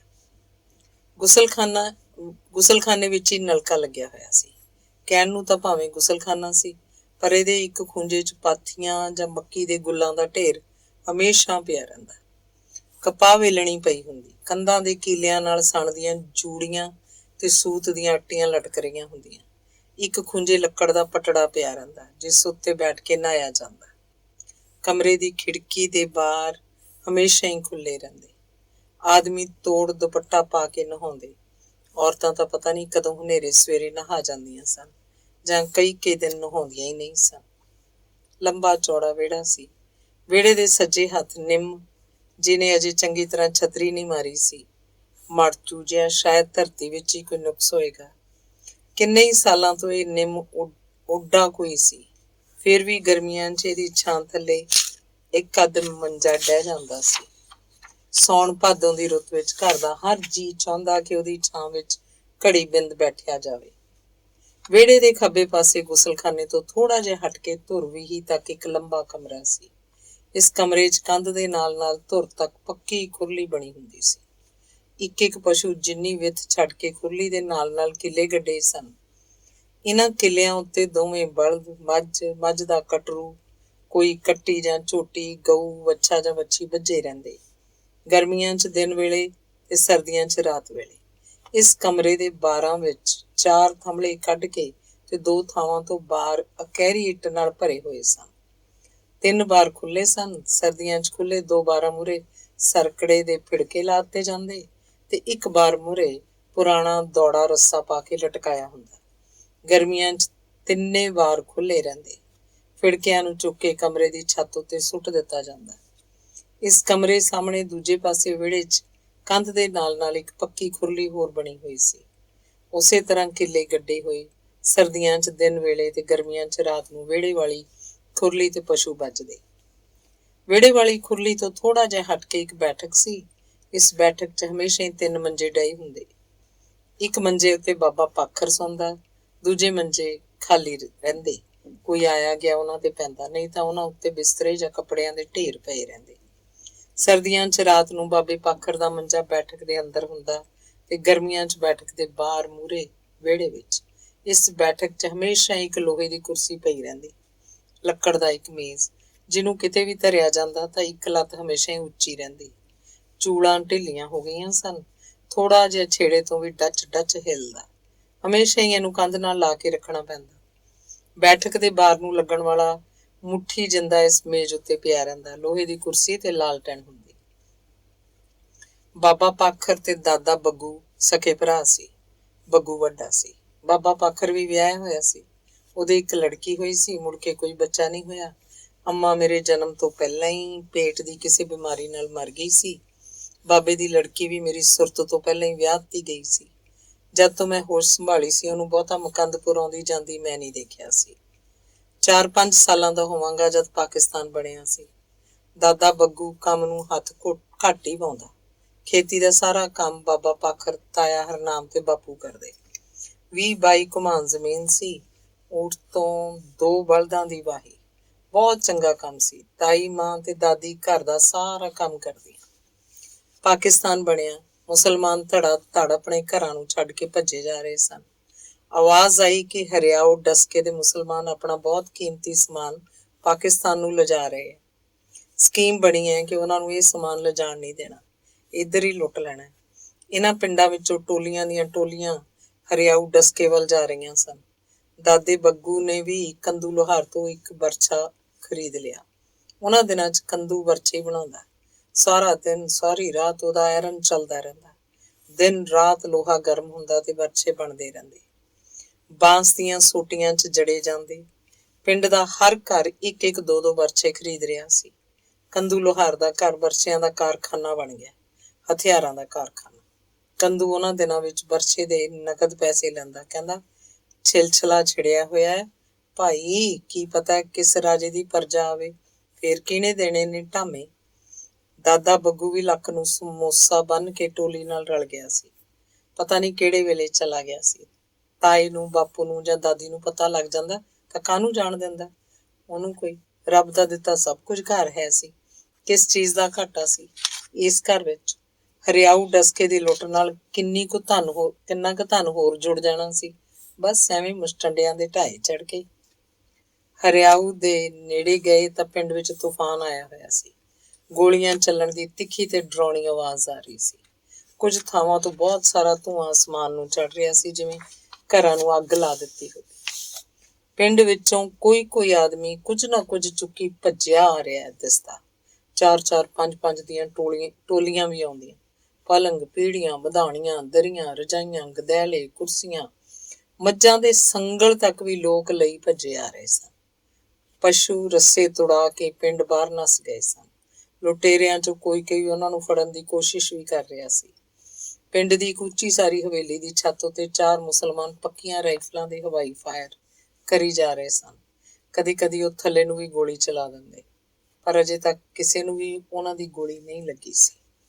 ਮੁਕੰਦਪੁਰ ਦੇ 6 ਬੰਦੇ ਪਹਿਲਾਂ ਤਾਂ ਪਿੰਡ ਦੇ ਬਾਹਰ ਖੜੇ ਨਜ਼ਾਰਾ ਦੇਖਦੇ ਰਹੇ। ਉਹਨਾਂ ਨੇ ਦੇਖਿਆ ਕਿਸੇ ਹੋਰ ਪਿੰਡ ਦਾ ਇੱਕ ਨੌਜਵਾਨ ਇੱਕ ਪੋਟਲੀ ਜਿਹੀ ਲੈ ਕੇ ਭੱਜਿਆ ਆ ਰਿਹਾ। ਉਹਨਾਂ ਦੇ ਕੋਲ ਦੀ ਉਹ ਲੰਘਿਆ ਤਾਂ ਸੋਨੇ ਦੀ ਇੱਕ ਡੰਡੀ ਦਾਦੇ ਬੱਗੂ ਦੇ ਪੈਰਾਂ 'ਚ ਆ ਡਿੱਗੀ ਹੈ। ਫਿਰ ਤਾਂ ਉਹਨਾਂ 6 ਨੇ ਆਪੋ 'ਚ ਅੱਖਾਂ ਮਿਲਾਈਆਂ ਤੇ ਵਰਛਿਆਂ ਨੂੰ ਮੋਢਿਆਂ ਉੱਤੇ ਉਲਾਰ ਕੇ ਪਿੰਡ 'ਚ ਜਾ ਘੁੱਸੇ ਸਨ। ਕੋਈ ਅੱਧਾ ਘੰਟਾ ਲਾ ਕੇ ਜਦੋਂ ਬਾਹਰ ਆਏ ਤਾਂ ਸਿਰਫ 4 ਹੀ ਸਹੀ ਸਲਾਮਤ ਸਨ। 4 ਕੋਲ ਬਹੁਤ ਮਾਮੂਲੀ ਸਮਾਨ ਸੀ। ਪਿੰਡ ਤੋਂ ਬਾਹਰ ਅੱਧ ਮੀਲ ਤੇ ਇੱਕ ਸੂਏ ਦੇ ਪੁਲ ਉੱਤੇ ਬੈਠੇ ਉਹ ਦਮ ਲੈ ਰਹੇ ਸਨ ਤਾਂ 5ਵਾਂ ਬੰਦਾ ਆਪਣੇ ਹੱਥ ਵਢਵਾਈ ਬੇਸੁਰਤ ਜਿਹਾ ਹੋਇਆ ਉਹਨਾਂ ਕੋਲ ਆਇਆ। ਉਹਨਾਂ ਨੇ ਉਹਦੇ ਹੱਥਾਂ ਉੱਤੇ ਉਹਦਾ ਹੀ ਸਾਫਾ ਘੁੱਟ ਕੇ ਬੰਨ੍ਹ ਦਿੱਤਾ। 2 ਉਂਗਲਾਂ ਤੇ ਅੰਗੂਠਾ ਵੱਢਿਆ ਗਿਆ ਸੀ। ਉਸ ਬੰਦੇ ਨੇ ਦੱਸਿਆ ਕਿ ਬੱਗੂ ਦਾ ਤਾਂ ਗਲ ਵੱਢ ਦਿੱਤਾ ਗਿਆ, ਤੜਪ ਕੇ ਥਾਂ ਦੀ ਥਾਂ ਮਰ ਗਿਆ। 2 ਦਿਨਾਂ ਬਾਅਦ ਸਾਰਾ ਹਰਿਆਊ ਪਾਕਿਸਤਾਨ ਨੂੰ ਚਲਿਆ ਗਿਆ ਤਾਂ ਦਾਦੇ ਦੀ ਲੋਥ ਲੱਭਣ ਲਈ ਗੱਡਾ ਜੋੜ ਕੇ ਤਾਇਆ ਤੇ ਬਾਪੂ ਗਏ ਸੀ। ਸਾਰਾ ਪਿੰਡ ਪੱਤ ਕਰਕੇ ਦੇਖਣ ਤੋਂ ਬਾਅਦ ਵੀ ਦਾਦੇ ਦੀ ਲੋਥ ਨਹੀਂ ਲੱਭੀ। ਕੁੱਤਿਆਂ ਤੇ ਗਿਰਜਾਂ ਨੇ ਸਾਰੀਆਂ ਲੋਥਾਂ ਬੇਪਛਾਣ ਕਰਤੀਆਂ ਸਨ। ਕੱਲੀਆਂ ਲੱਤਾਂ, ਇਕੱਲਾ ਧੜ ਜਾਂ ਕੱਲੀਆਂ ਬਾਹਾਂ ਜਾਂ ਖੋਪੜੀ ਤੋਂ ਕੀ ਪਤਾ ਲੱਗਦਾ। ਉਹਨਾਂ ਨੇ ਇੱਕ ਲੱਤ ਲੱਭੀ ਸੀ ਜਿਹਦੇ ਪੱਟ ਉੱਤੇ ਚੰਦ ਖੁਣਿਆ ਹੋਇਆ ਸੀ। ਦਾਦੇ ਦੇ ਪੱਟ ਉੱਤੇ ਇਹੋ ਜਿਹਾ ਹੀ ਚੰਦ ਸੀ। ਉਹਨਾਂ ਨੇ ਉਹ ਲੱਤ ਚੁੱਕ ਲਈ ਤੇ ਉਸ ਕੋਲ ਪਈ ਇੱਕ ਹੋਰ ਲੱਤ ਵੀ, ਪਰ ਇਹ ਲੱਤ ਤਾਂ ਚੰਦ ਵਾਲੀ ਲੱਤ ਨਾਲ ਮਿਲਦੀ ਜੁਲਦੀ ਨਹੀਂ ਸੀ। ਸੋ ਲੱਤ ਉਹਨਾਂ ਨੇ ਛੱਡ ਦਿੱਤੀ। ਅਖੀਰ ਉਹਨਾਂ ਨੂੰ ਇੱਕ ਧੜ ਮਿਲਿਆ ਜਿਹਦੀ ਹਿੱਕ ਉੱਤੇ ਸੱਪ ਖੁਣਿਆ ਹੋਇਆ ਸੀ। ਦੋਵੇਂ ਭਰਾਵਾਂ ਦੇ ਚਿਹਰਿਆਂ ਉੱਤੇ ਮੁਸਕਰਾਹਟ ਆਈ। ਇਹੀ ਹੈ ਬਾਪੂ, ਉਸ ਧੜ ਦਾ ਸਿਰ ਨਹੀਂ ਹੈ, ਬਾਹਾਂ ਨਹੀਂ ਸੀ, ਲੱਤਾਂ ਨਹੀਂ ਸੀ। ਉਹ ਧੜ ਤੋਂ ਇੱਕ ਉਹ ਚੰਦ ਵਾਲੀ ਲੱਤ ਦੋੜੇ 'ਚ ਵਲੇਟ ਕੇ ਉਹਨਾਂ ਨੇ ਗੱਡੇ 'ਚ ਰੱਖਿਆ ਤੇ ਮੁਕੰਦਪੁਰ ਸਿੱਧਾ ਹੀ ਸਿਵਿਆਂ 'ਚ ਆ ਕੇ ਆਲੇ ਦੁਆਲਿਓਂ ਫਟਾਫਟ ਲੱਕੜਾਂ ਇਕੱਠੀਆਂ ਕੀਤੀਆਂ ਤੇ ਉਹਨੂੰ ਫੂਕ ਦਿੱਤਾ। ਸ਼ਰੀਕੇ ਕਬੀਲੇ ਵਾਲਿਆਂ ਨੂੰ ਤਾਂ ਬਾਅਦ 'ਚ ਹੀ ਪਤਾ ਲੱਗਿਆ, ਦਾਦੀ, ਤਾਈ ਤੇ ਮਾਂ ਨੂੰ ਵੀ। ਅਫਸੋਸ ਕਰਨ ਵਾਲੇ ਲੋਕ ਘਰ ਆ ਕੇ ਬੈਠਦੇ ਤਾਂ ਮੈਨੂੰ ਵਿਸ਼ਵਾਸ ਨਹੀਂ ਆਉਂਦਾ ਸੀ ਕਿ ਦਾਦਾ ਮਰ ਗਿਆ। ਤਾਈ ਤੇ ਮਾਂ ਉੱਚੀ ਉੱਚੀ ਵੈਣ ਪਾਉਂਦੀਆਂ ਤੇ ਦਾਦੀ ਦੁਹੱਥੜੀ ਇੱਕ ਪਿੱਟਦੀ। ਬਾਬਾ ਪਾਖਰ ਗੁੰਮ ਹੋਇਆ ਆਪਣੇ ਭਰਾ ਦੇ ਅਫਸੋਸ 'ਚ ਲੋਕਾਂ ਦੀਆਂ ਗੱਲਾਂ ਸੁਣਦਾ ਤੇ ਫਿਰ ਤਾਇਆ ਮੁੜ ਇੱਕੋ ਕਹਾਣੀ ਸੁਣਾਉਂਦਾ। ਕਿਵੇਂ ਪਿੰਡ ਦਾ ਕੱਲਾ ਘਰ ਦੇਖਿਆ, ਲੋਥਾਂ ਉਲਟਾ ਪੁਲਟਾ, ਅੰਗ ਸਿਆਣ ਕਿਵੇਂ ਲੋਥ ਲੱਭੀ। ਤਾਇਆ ਇਹ ਬਿਲਕੁਲ ਨਹੀਂ ਦੱਸਦਾ ਸੀ ਕਿ ਲੋਥ ਦੀ ਇੱਕ ਲੱਤ ਨਹੀਂ ਸੀ, ਦੋਵੇਂ ਬਾਹਾਂ ਨਹੀਂ ਸੀ, ਸਿਰ ਨਹੀਂ ਸੀ। ਬਾਪੂ ਨਹੀਂ ਬੋਲ ਰਿਹਾ ਸੀ। ਉਹ ਤਾਂ ਆਏ ਗਏ ਨੂੰ ਚਾਹ ਪਾਣੀ ਪਿਆਉਂਦਾ ਤੇ ਘਰ ਦੇ ਹੋਰ ਨਿੱਕੇ ਮੋਟੇ ਕੰਮ ਕਰਦਾ ਫਿਰਦਾ। ਕੁਝ ਮਹੀਨਿਆਂ ਬਾਅਦ ਹੀ ਆਮ ਲੋਕਾਂ ਵਿੱਚ ਤਾਂ ਇਹ ਗੱਲ ਆਈ ਗਈ ਹੋ ਗਈ, ਪਰ ਕਈ ਸਾਲਾਂ ਤੱਕ ਸਾਡੇ ਘਰ ਉੱਤੇ ਲੱਗਿਆ ਦਾਦੇ ਬੱਗੂ ਦੇ ਇਸ ਨੀਚ ਲਾਲਚ ਦਾ ਕਲੰਕ ਚਰਚਾ ਦਾ ਵਿਸ਼ਾ ਬਣ ਕੇ ਸ਼ਰੀਕਾਂ ਦੇ ਬੁੱਲਾਂ ਉੱਤੇ ਛਿੜਦਾ ਰਿਹਾ। ਅੰਗ ਤੀਸਰਾ। ਤਾਇਆ ਤੇ ਤਾਈ ਇਕੱਲੇ ਖੱਬੇ ਪਾਸੇ ਵਾਲੀ ਸਬਾਤ 'ਚ ਸੌਣ ਲੱਗੇ। ਮਾਂ ਤੇ ਬਾਪੂ ਸੱਜੇ ਪਾਸੇ ਦੀ ਸਬਾਤ 'ਚ। ਬਾਬਾ ਪਾਖਰ ਡੰਗਰਾਂ ਵਾਲੇ ਕਮਰੇ 'ਚ ਮੰਜੀ ਡਾਹ ਲੈਂਦਾ। ਮੈਂ ਤਾਏ ਦੀਆਂ ਦੋਵੇਂ ਕੁੜੀਆਂ ਮਿੱਤੋ ਤੇ ਬੰਤੋ ਤੇ ਸੁਖਦੇਵ ਬੈਠਕ 'ਚ ਪੈਣ ਲੱਗੇ। ਸਾਡੇ ਨਾਲ ਦਾਦੀ ਵੀ ਪੈਂਦੀ। ਮੀਤੋ ਮੈਥੋਂ ਵੱਡੀ ਸੀ ਤੇ ਬੰਤੋ ਛੋਟੀ। ਤਾਏ ਦਾ ਮੁੰਡਾ ਸੁਖਦੇਵ ਵੀ ਮੈਥੋਂ ਛੋਟਾ ਸੀ, ਬੰਤੋ ਤੋਂ ਵੀ ਉਹ 1 ਸਾਲ ਛੋਟਾ ਸੀ। ਪਿੰਡ 'ਚ ਪ੍ਰਾਇਮਰੀ ਸਕੂਲ ਬਣ ਗਿਆ ਸੀ। ਸੁਖਦੇਵ 3 ਜਮਾਤ 'ਚ ਪੜ੍ਹਦਾ ਸੀ। ਮਾਂ ਤਾਂ ਮੈਨੂੰ ਵੀ ਬਹੁਤ ਕਹਿੰਦੀ ਹੀ ਰਹਿੰਦੀ ਕਿ ਤੂੰ ਵੀ ਵਗ ਜਿਆ ਕਰ ਸਕੂਲ, ਪਰ ਮੈਨੂੰ ਖੇਤਾਂ 'ਚ ਜਾ ਕੇ ਮੱਝਾਂ ਚਾਰਨ, ਪਾਲੀ ਮੁੰਡਿਆਂ ਨਾਲ ਰਲ ਕੇ ਉੱਚੀ ਉੱਚੀ ਬੋਲੀਆਂ ਪਾਉਣ, ਚੋਰੀਆਂ ਲੋਕਾਂ ਦੀਆਂ ਕਪਾਹਾਂ ਚੁਗਣ ਤੇ ਛੋਲਿਆਂ ਦੀਆਂ ਟਾਂਟਾਂ ਭੋਰਨ ਦਾ ਕੰਮ ਬਹੁਤ ਦਿਲਚਸਪ ਲੱਗਦਾ। ਘਰ ਆ ਕੇ ਮੈਨੂੰ ਖੇਡ ਪਿਆਰੀ ਸੀ। ਕਬੱਡੀ, ਲੂਣ ਚੁਰਾਹਾ, ਖਿੱਦੋ ਖੂੰਡੀ, ਦਾਈ ਦੁੱਕੜੇ, ਲੁਕਣ ਮੀਚੀ, 12 ਬੀਟੀ, ਸ਼ੱਕਰ ਭੁੱਜੀ ਤੇ ਜਾਂ ਹਥਾਈ ਦੀ ਚੌਂਕੜੀ ਤੇ ਬੈਠ ਕੇ ਸਰਾਂ ਕੁੱਟ ਤਾਸ਼। ਰਾਤ ਨੂੰ ਸਰੋਂ ਦਾ ਦੀਵਾ ਬਾਲ ਕੇ ਬੈਠਕ 'ਚ ਜਦ ਸੁਖਦੇਵ ਸਲੇਟ ਤੇ ਹਿਸਾਬ ਦੇ ਸਵਾਲ ਕੱਢਦਾ ਤੇ ਫਿਰ ਉਹਨਾਂ ਨੂੰ ਕਾਪੀ 'ਚ ਉਤਾਰਦਾ ਤਾਂ ਮੈਨੂੰ, ਮੀਤੋ ਤੇ ਬੰਤੋ ਨੂੰ ਲੱਗਦਾ ਜਿਵੇਂ ਇਹ ਵੀ ਉਹਦੇ ਵਾਸਤੇ ਇੱਕ ਖੇਡ ਹੋਵੇ। ਉਹ ਪੜ੍ਹ ਰਿਹਾ ਹੁੰਦਾ ਤੇ ਅਸੀਂ ਉਸ ਦੁਆਲੇ ਬੈਠੇ ਨਿੱਕੀਆਂ ਨਿੱਕੀਆਂ ਸ਼ਰਾਰਤਾਂ ਕਰਦੇ ਰਹਿੰਦੇ। ਕਦੇ ਕਦੇ ਉਹ ਘਰ ਆ ਕੇ ਦੱਸਦਾ ਕਿ ਮਾਸਟਰ ਨੇ ਸਬਕ ਨਾ ਯਾਦ ਹੋਣ ਕਰਕੇ ਉਹਨੂੰ ਕੁੱਟਿਆ ਤਾਂ ਸਾਨੂੰ ਤਿੰਨੇ ਜਵਾਕਾਂ ਨੂੰ ਸੁਖਦੇਵ ਤੇ ਤਰਸ ਆਉਂਦਾ। ਤਾਇਆ ਉਹਨੂੰ ਸਗੋਂ ਹੋਰ ਘੂਰਦਾ, ਸਾਲਿਆ ਯਾਦ ਕਰਕੇ ਜਾਇਆ ਕਰ। ਫਿਰ ਦਾਦੀ ਦਿਲਾਸਾ ਦਿੰਦੀ, ਨਾ ਪੁੱਤ ਪੜ੍ਹ ਜਾਏਗਾ ਤਾਂ ਅਫਸਰ ਬਣ ਜਾਏਗਾ ਕੋਈ, ਪੜ੍ਹਾਈ ਨਾ ਛੱਡੀ ਡੱਡੇ। ਬਾਪੂ ਤੇ ਮਾਂ ਚੁੱਪ ਰਹਿੰਦੇ। ਮੈਂ ਛੇੜਦਾ, ਸਰਦਾ ਨਹੀਂ ਹੋਏ ਡੰਡੇ ਖਾਦੇ ਬਿਨਾ, ਮਈਆਂ ਲੈ ਕੇ ਚੱਲਿਆ ਕਰ ਮੇਰੇ ਨਾਲ। ਸੁਖਦੇਵ ਰੋਣ ਅਰਗੀ ਬੂਥੀ ਬਣਾ ਲੈਂਦਾ। ਮੈਂ ਉਹਨੂੰ ਠੋਸਾ ਦਿਖਾਉਂਦਾ ਤੇ ਉਹ ਭੱਜ ਕੇ ਆ ਕੇ ਮੇਰੀ ਢੂਈ 'ਚ ਮੁੱਕਾ ਮਾਰਦਾ। ਮੈਂ ਹੱਸ ਪੈਂਦਾ ਤੇ ਉਸ ਨਾਲ ਲਾਡ ਕਰਨ ਲੱਗਦਾ। ਬੈਠਕ 'ਚ ਸਾਡੀ ਛੇੜਛਾੜ ਤੇ ਰੌਲੇ ਰੱਪੇ ਤੋਂ ਤੰਗ ਆ ਕੇ ਸੁਖਦੇਵ ਕਦੇ ਕਦੇ ਸਬਾਤ 'ਚ ਜਾ ਪੈਂਦਾ। ਸਾਡੀ ਸ਼ਿਕਾਇਤ ਕਰਦਾ ਜਾਂ ਬਹਾਨਾ ਲਾਉਂਦਾ ਕਿ ਦੀਵੇ ਦੇ ਚਾਨਣ 'ਚ ਤਾਂ ਚੰਗੀ ਤਰ੍ਹਾਂ ਅੱਖਰ ਨਹੀਂ ਦਿਸਦੇ। ਮੈਂ ਤਾਂ ਲਾਲਟਨ ਤੇ ਪੜ੍ਹਨਾ। ਬੈਠਕ ਵਾਲੀ ਪੁਰਾਣੀ ਲਾਲਟਨ ਬਾਬਾ ਡੰਗਰਾਂ ਵਾਲੇ ਕਮਰੇ 'ਚ ਲੈ ਜਾਂਦਾ ਸੀ। ਨਵੀਆਂ 2 ਲਾਲਟਨਾਂ ਦੋਵੇਂ ਸਬਾਤ 'ਚ ਹੁੰਦੀਆਂ, ਪਰ ਅਸੀਂ ਬਾਬੇ ਵਾਲੀ ਲਾਲਟਨ ਮੰਗ ਕੇ ਬੈਠਕ 'ਚ ਲੈ ਆਉਂਦੇ ਤੇ ਸੁਖਦੇਵ ਨੂੰ ਬੈਠਕ 'ਚ ਬੈਠ ਕੇ ਪੜ੍ਹਨ ਲਈ ਮਜਬੂਰ ਕਰਦੇ। ਚੰਗਾ, ਛੇੜੀ ਨਾ ਮੈਨੂੰ, ਉਹ ਮੈਥੋਂ ਵਚਨ ਲੈਂਦਾ। ਕੁੱਤਕੁੱਤੀਆਂ ਕਰੇਂਗੀ ਮੀਤੋ ਤਾਂ ਮੈਂ ਫੇਰ ਵਗ ਜੂ ਸਭਾ 'ਚ, ਉਹ ਸ਼ਰਤ ਰੱਖਦਾ। ਪੜ੍ਹਨ 'ਚੋਂ ਦਿਨੋਂ ਦਿਨ ਨਿਖਰਦਾ ਗਿਆ। 5 ਜਮਾਤਾਂ ਪਾਸ ਕਰਕੇ ਹੋਰ ਵੀ ਪੜ੍ਹਨਾ ਚਾਹੁੰਦਾ ਸੀ। ਤਾਈ ਉਹਨੂੰ ਉਹਦੇ ਨਾਨਕੀ ਅਮਲੋਹ ਛੱਡ ਆਈ। ਅਮਲੋਹ 10ਵੀਂ ਤੱਕ ਦਾ ਸਕੂਲ ਸੀ। ਦਾਦੀ ਤੇ ਮੈਂ ਸਦਿਆਂ ਹੀ ਬੈਠਕ 'ਚ ਆ ਪੈਂਦੇ। ਬਾਬਾ ਡੰਗਰਾਂ ਵਾਲੇ ਕਮਰੇ 'ਚ ਖੁਰਲੀਆਂ ਤੇ ਕੱਖਾਂ ਨੂੰ ਹੱਥ ਮਾਰਦਾ ਫਿਰਦਾ ਬੈਠਕ 'ਚ ਆਉਂਦਾ। ਮੈਨੂੰ ਰਜਾਈ 'ਚ ਮੂੰਹ ਦਈ ਸੁੱਤਾ ਪਿਆ ਜਾਣ ਕੇ ਉਹ ਦਾਦੀ ਨੂੰ ਕੋਈ ਗੱਲ ਸਮਝਾ ਜਾਂਦਾ। ਮੀਤੋ ਤੇ ਵੰਤੋ ਚੁੱਲ੍ਹੇ ਨੂੰ ਚੁੱਕਣ ਧਰਨ ਤੇ ਜੂਠੇ ਭਾਂਡੇ ਮਾਂਜਣ ਤੋਂ ਬਾਅਦ ਬੈਠਕ 'ਚ ਆ ਕੇ ਪੈਂਦੀਆਂ ਤਾਂ ਮੈਨੂੰ ਕੋਈ ਪਤਾ ਨਾ ਹੁੰਦਾ। ਘੂਕ ਸੁੱਤਾ ਪਿਆ ਮੈਂ ਬਚਨੇ ਕੀ ਫਸਲ 'ਚ ਆਪਣੀ ਮੱਝ ਜਾ ਵੜਨ ਤੇ ਉਹਨਾਂ ਦੇ ਸੀਰੀ ਦਾ ਦੂਰੋਂ ਹੀ ਲਲਕਾਰਾ ਸੁਣਨ ਦਾ ਸੁਪਨਾ ਦੇਖਦਾ। ਇੱਕ ਰਾਤ ਸੁਪਨਾ ਆ ਰਿਹਾ ਸੀ, ਮੈਂ ਹਲਟ ਦੀ ਗਾਦੜ ਉੱਤੇ ਬੈਠਾ ਪੌਂਡੀ ਦਾ ਗੰਨਾ ਚੋਪ ਰਿਹਾ। ਦੋਵੇਂ ਮੱਝਾਂ, ਵੱਡੀ ਕੱਟੀ ਤੇ ਬੱਕਰਾ, ਸਾਡੀ ਮੱਕੀ ਦੇ ਵੱਢ ਵਿੱਚ ਚੱਲ ਰਹੇ ਹਨ। ਬੱਕਰਾ ਪਤਾ ਨਹੀਂ ਕਦੋਂ ਖੇਤ ਟੱਪ ਕੇ ਮਣਸੇ ਕੀ ਝੁੰਬੀ ਤੇ ਜਾ ਚੜਿਆ। ਝੁੰਬੀ ਉੱਤੇ ਚੜੀ ਕੱਦੂ ਦੀ ਸੁੱਕੀ ਵੇਲ ਨੂੰ ਮੂੰਹ ਮਾਰਨ ਲੱਗਿਆ, ਪਰ ਇੱਕਦਮ ਝੁੰਬੀ ਤੋਂ ਥੱਲੇ ਉਹਨੇ ਛਾਲ ਮਾਰੀ ਹੈ। ਮੈਂ ਖੜਾ ਹੋ ਕੇ ਉਹਨੂੰ ਬੁਲਾਇਆ, ਉਹ ਆ ਨਹੀਂ ਰਿਹਾ। ਉਸ ਵੱਲ ਜਾਣ ਲੱਗਿਆ ਤਾਂ ਦੂਜੇ ਪਾਸੇ ਆਵਾਜ਼ ਪਈ ਹੈ, ਗੁਰਨਾਮ ਕੱਢ ਓਏ ਆਪਦੀ ਮਾਂ ਨੂੰ। ਮੈਂ ਕੱਟੀ ਵਾਲੀ ਭੱਜ ਗਿਆ ਹਾਂ। ਮੇਰੇ ਕੰਨਾਂ 'ਚ ਧੜਾਮ ਦੀ ਆਵਾਜ਼ ਪਈ ਹੈ, ਜਿਵੇਂ ਝੁੰਬੀ ਵਾਲੇ ਖੂਹ 'ਚ ਕੋਈ ਚੀਜ਼ ਡਿੱਗੀ ਹੋਵੇ। ਦੇਖਦਾ ਬੱਕਰਾ ਕਿਤੇ ਨਹੀਂ। ਸ਼ਾਲਾ ਟੱਪਦਾ ਫਿਰਦਾ ਸੀ, ਕਿਤੇ ਖੂਹ 'ਚ ਹੀ ਨਾ ਪਿਆ ਹੋਵੇ। ਕੱਟੀ ਨੂੰ ਮੱਕੀ ਦੇ ਵੱਢ 'ਚ ਛੱਡ ਕੇ ਮੈਂ ਖੂਹ ਵੱਲ ਗਿਆ ਹਾਂ। ਬੱਕਰਾ ਪਾਣੀ 'ਚ ਡੁਬਕੀਆਂ ਲੈ ਰਿਹਾ। ਮੇਰੇ ਲਈ ਬੜਾ ਭਿਆਨਕ ਦ੍ਰਿਸ਼ ਹੈ। ਮੈਨੂੰ ਕੁਝ ਨਹੀਂ ਸੁੱਝ ਰਿਹਾ, ਕਿਵੇਂ ਕੱਢਾਂ ਬੱਕਰੇ ਨੂੰ। ਮੇਰਾ ਜੀਅ ਕਰਦਾ ਖੂਹ 'ਚ ਛਾਲ ਮਾਰਦਿਆਂ, ਸ਼ਾਇਦ ਹੁਣ ਉਹ ਮਰ ਗਿਆ, ਪਾਣੀ ਦੇ ਥੱਲੇ ਚਲਾ ਗਿਆ, ਦਿਸ ਹੀ ਨਹੀਂ ਰਿਹਾ। ਮੇਰੀ ਚੌਂਗ ਨਿਕਲ ਗਈ। ਬੱਕਰਾ ਮੇਰਾ ਸੀ, ਮੈਂ ਇਹਨੂੰ ਪਾਲਿਆ ਸੀ, ਕਿੰਨਾ ਸੋਹਣਾ ਸੀ। ਮੈਂ ਰੋ ਰਿਹਾ ਹੁੱਕੇ ਹੁੱਕੇ।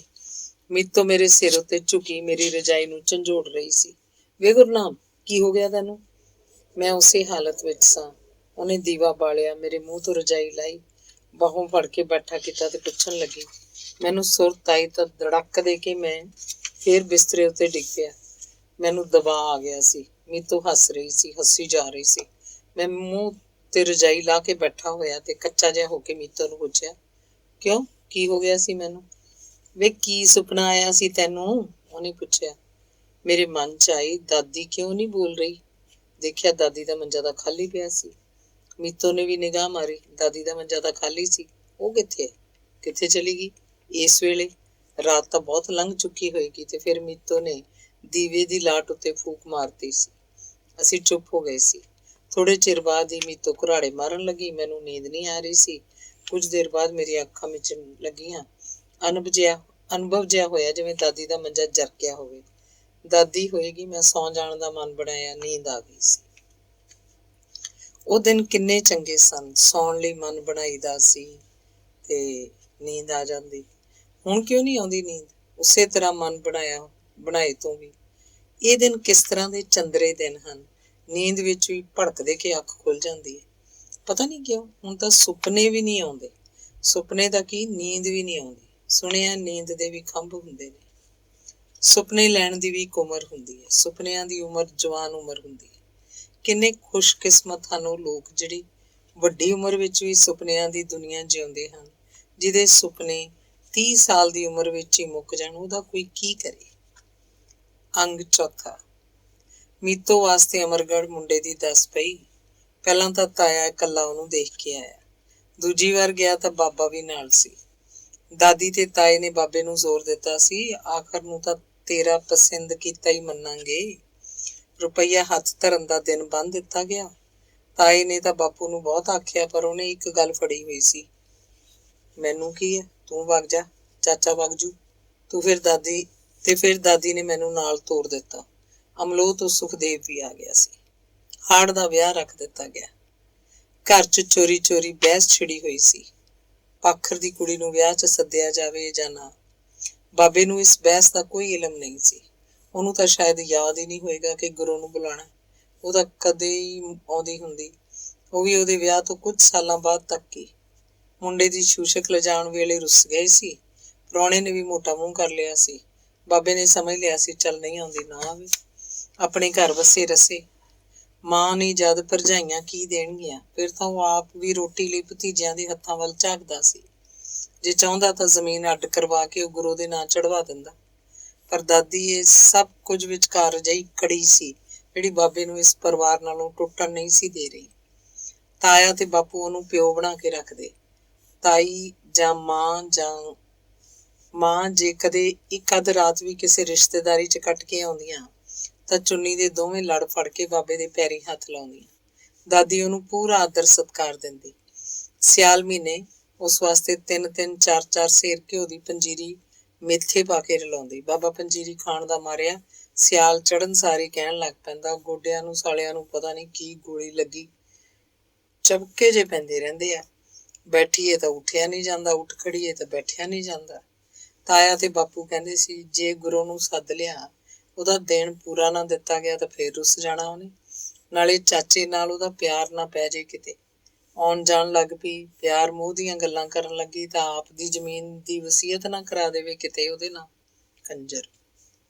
ਦਾਦੀ ਦੀ ਦਲੀਲ ਸੀ, ਵੀ ਤੁਸੀਂ ਤਾਂ ਮੂੰਹ ਰੱਖੋ ਭਾਈ, ਉਹਦੇ ਨਾਲ ਵਰਤਣ ਲੱਗੋ, ਮਿੱਠੇ ਬਣੇ ਰਹੋ, ਗਾਉਂ ਕੱਢੋ। ਵਸੀਅਤ ਭਾਵੇਂ ਨਾ ਕਰਾਵੇ, ਜ਼ਮੀਨ ਤਾਂ ਇਹਦੇ ਮਰੇ ਤੋਂ ਵੀ ਲੱਗੂਗੀ ਉਹਦੇ ਨਾਲ। ਮੇਲ ਗੇਲ ਰੱਖੋ ਤਾਂ ਕਾਹਨੂੰ ਮੰਗੂਗੀ ਉਹ ਜ਼ਮੀਨ। ਭੁੰਦੜ ਵਾਲਿਆਂ ਦੇ ਵੀ ਘਾਟਾ ਨਹੀਂ ਕੋਈ, ਆਪਣੇ ਨਾਲੋਂ ਤਾਂ ਜ਼ਿਆਦਾ ਹੀ ਹੈ ਜ਼ਮੀਨ ਉਹਨਾਂ ਕੋਲ। ਪਾਖਰ ਦਾ ਚਿੱਤ ਵੀ ਖੁਸ਼ ਹੋ ਜੂ। ਆਈ ਤੋਂ ਜਿਉਂਦੇ ਜਿਉਂਦੇ ਤੋਂ ਦੋਵੇਂ ਭਾਈ ਆਪਦੇ ਨਾਂ ਕਰਾ ਲਾਂਗੇ। ਜ਼ਮੀਨ ਤਾਂ ਗੁਰੂ ਦੀ ਕੀ ਫਾਲ ਪੁੱਗੂ। ਗੁਰੂ ਨੂੰ ਤੁਸੀਂ ਭਾਈ ਸੱਦੋ ਜ਼ਰੂਰ। ਤਾਈ ਆਪਣੀ ਧੀ ਦੇ ਵਿਆਹ 'ਚ ਵੱਧ ਤੋਂ ਵੱਧ ਇਕੱਠ ਕਰਕੇ ਰਾਜੀ ਸੀ। ਉਹਦਾ ਯਕੀਨ ਸੀ, ਭੂਆ ਆਏਗੀ ਤਾਂ ਭਤੀਜੀ ਵਾਸਤੇ ਕੁਝ ਲੈ ਕੇ ਆਏਗੀ, ਕੁਝ ਬਣ ਕੇ ਹੀ ਆਊਗੀ। ਮਾਂ ਚੁੱਪ ਸੀ। ਬਾਬੇ ਨੂੰ ਪੁੱਛਿਆ ਗਿਆ, ਕਹਿਣ ਲੱਗਾ, ਤੁਹਾਡੀ ਮਰਜ਼ੀ ਹੈ ਭਾਈ, ਜਿਵੇਂ ਠੀਕ ਹੈ ਕਰ ਲਓ, ਮੈਨੂੰ ਕੋਈ ਨਨਕਾਰੀ ਨਹੀਂ। ਆਖਰ ਗੁਰੂ ਨੂੰ ਵੀ ਗੰਢ ਭੇਜ ਦਿੱਤੀ ਗਈ। ਮੇਰੀ ਭੈਣ ਤਾਂ ਕੋਈ ਹੈ ਨਹੀਂ ਸੀ। ਮੇਰੇ ਜੰਮਣ ਦੇ 4 ਸਾਲ ਪਿੱਛੋਂ ਇੱਕ ਲੜਕਾ ਹੋਇਆ ਸੀ। ਮਾਂ ਇੱਥੇ ਹੀ ਸੀ। ਅੱਸੂ ਕੱਤੇ ਦੀ ਰੁੱਤ ਸੀ। 1.5 ਮਹੀਨੇ ਦਾ ਹੀ ਸੀ ਉਹ ਜਵਾਕ। ਕਪਾਹਾਂ ਦਾ ਜ਼ੋਰ ਸੀ। ਤਾਈ ਕਪਾਹ ਚੁਗਣ ਜਾਂਦੀ ਤਾਂ ਮਾਂ ਨੂੰ ਵੀ ਨਾਲ ਲੈ ਕੇ ਜਾਂਦੀ। ਮੁੰਡਾ ਟੋਕਰੇ 'ਚ ਪਾ ਕੇ ਤੂਤ ਦੇ ਡਾਹਣੇ ਨਾਲ ਲਟਕਾ ਦਿੱਤਾ ਜਾਂਦਾ। ਮਾਂ ਕਪਾਹ ਚੁਗਦੀ ਰਹਿੰਦੀ। ਤਾਈ ਪਤਾ ਨਹੀਂ ਕਿਉਂ ਮਾਂ ਤੋਂ ਦੱਬ ਕੇ ਕੰਮ ਕਰਾਉਂਦੀ ਸੀ। ਕਹਿ ਕੇ ਵੀ ਸੁਣਾ ਦਿੰਦੀ, ਤੇਰੇ ਵਰਗੀਆਂ ਜ਼ੋਰਾਵਰ ਕੁੜੀਆਂ ਕੀ ਸਮਝਦੀਆਂ ਨੇ ਜਵਾਕ ਜੰਮਣ ਨੂੰ। ਕੁੜੇ, ਮੈਂ ਤਾਂ ਸੁਖਦੇਵ ਨੂੰ 20 ਦਿਨਾਂ ਦਾ ਲੈ ਕੇ ਕਪਾਹ ਚੁਗਣ ਜਾ ਲੱਗੀ ਸੀ। ਚੱਕੀ ਨੂੰ ਹੱਥ ਪਾ ਲਿਆ ਸੀ, ਧਾਰਾਂ ਕੱਢਣ ਲੱਗੀ ਸੀ। ਮਾਂ ਦੇ ਪੇਟ 'ਚ ਕੋਈ ਦਰਦ ਟਿਕ ਗਿਆ ਸੀ। ਉਹ ਤਾਂ ਕਿਸੇ ਨੂੰ ਦੱਸਦੀ ਵੀ ਨਹੀਂ ਸੀ, ਦਾਦੀ ਨੂੰ ਵੀ ਨਹੀਂ। ਤਾਈ ਨੂੰ ਤਾਂ ਦੱਸਣਾ ਹੀ ਕੀ ਸੀ। ਰਾਤ ਵੇਲੇ ਜਦ ਮੈਂ ਰਿਆੜ ਕਰਕੇ ਉਹਦੇ ਮੰਜੇ ਤੇ ਪਿਆ ਹੁੰਦਾ ਤਾਂ ਉਹ ਪੇਡੂ ਕੋਲੋਂ ਆਪਣਾ ਢਿੱਡ ਬਾਰ-ਬਾਰ ਘੁੱਟਦੀ ਤੇ ਮੂੰਹ 'ਚ ਹਾਏ ਹਾਏ ਕਰਦੀ। ਖੱਤਰੀਆਂ ਦੀ ਬੁੜੀ ਹੱਥ ਬੱਸੋ ਦਾਈ ਨੂੰ ਸੱਦ ਕੇ ਉਹਨੇ ਕਈ ਵਾਰ ਢਿੱਡ ਮਿਲਾਇਆ ਸੀ। ਗਾਂ ਪੋਹ ਮਾਘ ਦੇ ਦਿਨਾਂ 'ਚੋਂ ਮੇਰੇ ਨਾਨਕੀ ਗਈ ਸੀ।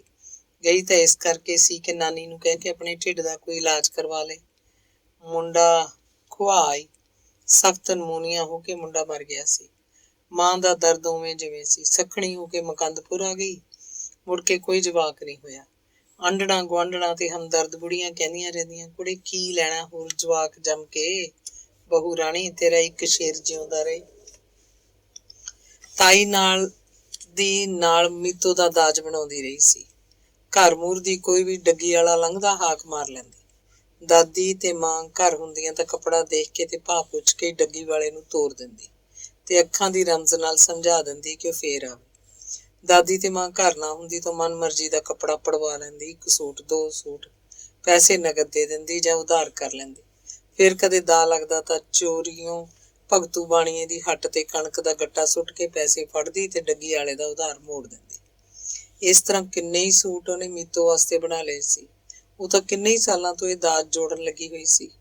ਮੀਤੋ ਤਾਂ ਅਜੇ ਮੁਟਿਆਰ ਵੀ ਨਹੀਂ ਹੋਈ ਸੀ ਕਿ ਉਹਨੂੰ ਉਹਦੇ ਵਿਆਹ ਦਾ ਫਿਕਰ ਪੈ ਗਿਆ ਸੀ। ਚਿਰ ਪੁਰਾਣੇ ਖਰੀਦੇ ਕਈ ਸੂਟਾਂ ਦਾ ਤਾਂ ਹੁਣ ਫੈਸ਼ਨ ਹੀ ਨਹੀਂ ਰਹਿ ਗਿਆ ਸੀ।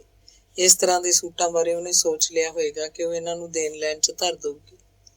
ਅਮਰਗੜ੍ਹ ਵਾਲਿਆਂ ਦੀ ਬਰਾਤ 50 ਤੋਂ ਉੱਤੇ ਸੀ। ਹਥਾਈ ਵਿੱਚ ਹੀ ਉਤਾਰਾ ਦਿੱਤਾ ਗਿਆ। ਮਿਲਣੀ ਕਰਨ ਗਏ ਤਾਂ ਬਾਬੇ ਪਾਖਰ ਨੂੰ ਅੱਗੇ ਰੱਖਿਆ ਗਿਆ। ਆਨੰਦ ਕਾਰਜਾਂ ਤੇ ਵੀ ਅੱਗੇ ਖੱਟ ਵੇਲੇ ਸਭ ਕੁਝ ਉਹਦੇ ਹੱਥੋਂ ਹੀ ਕਰਵਾਇਆ ਗਿਆ।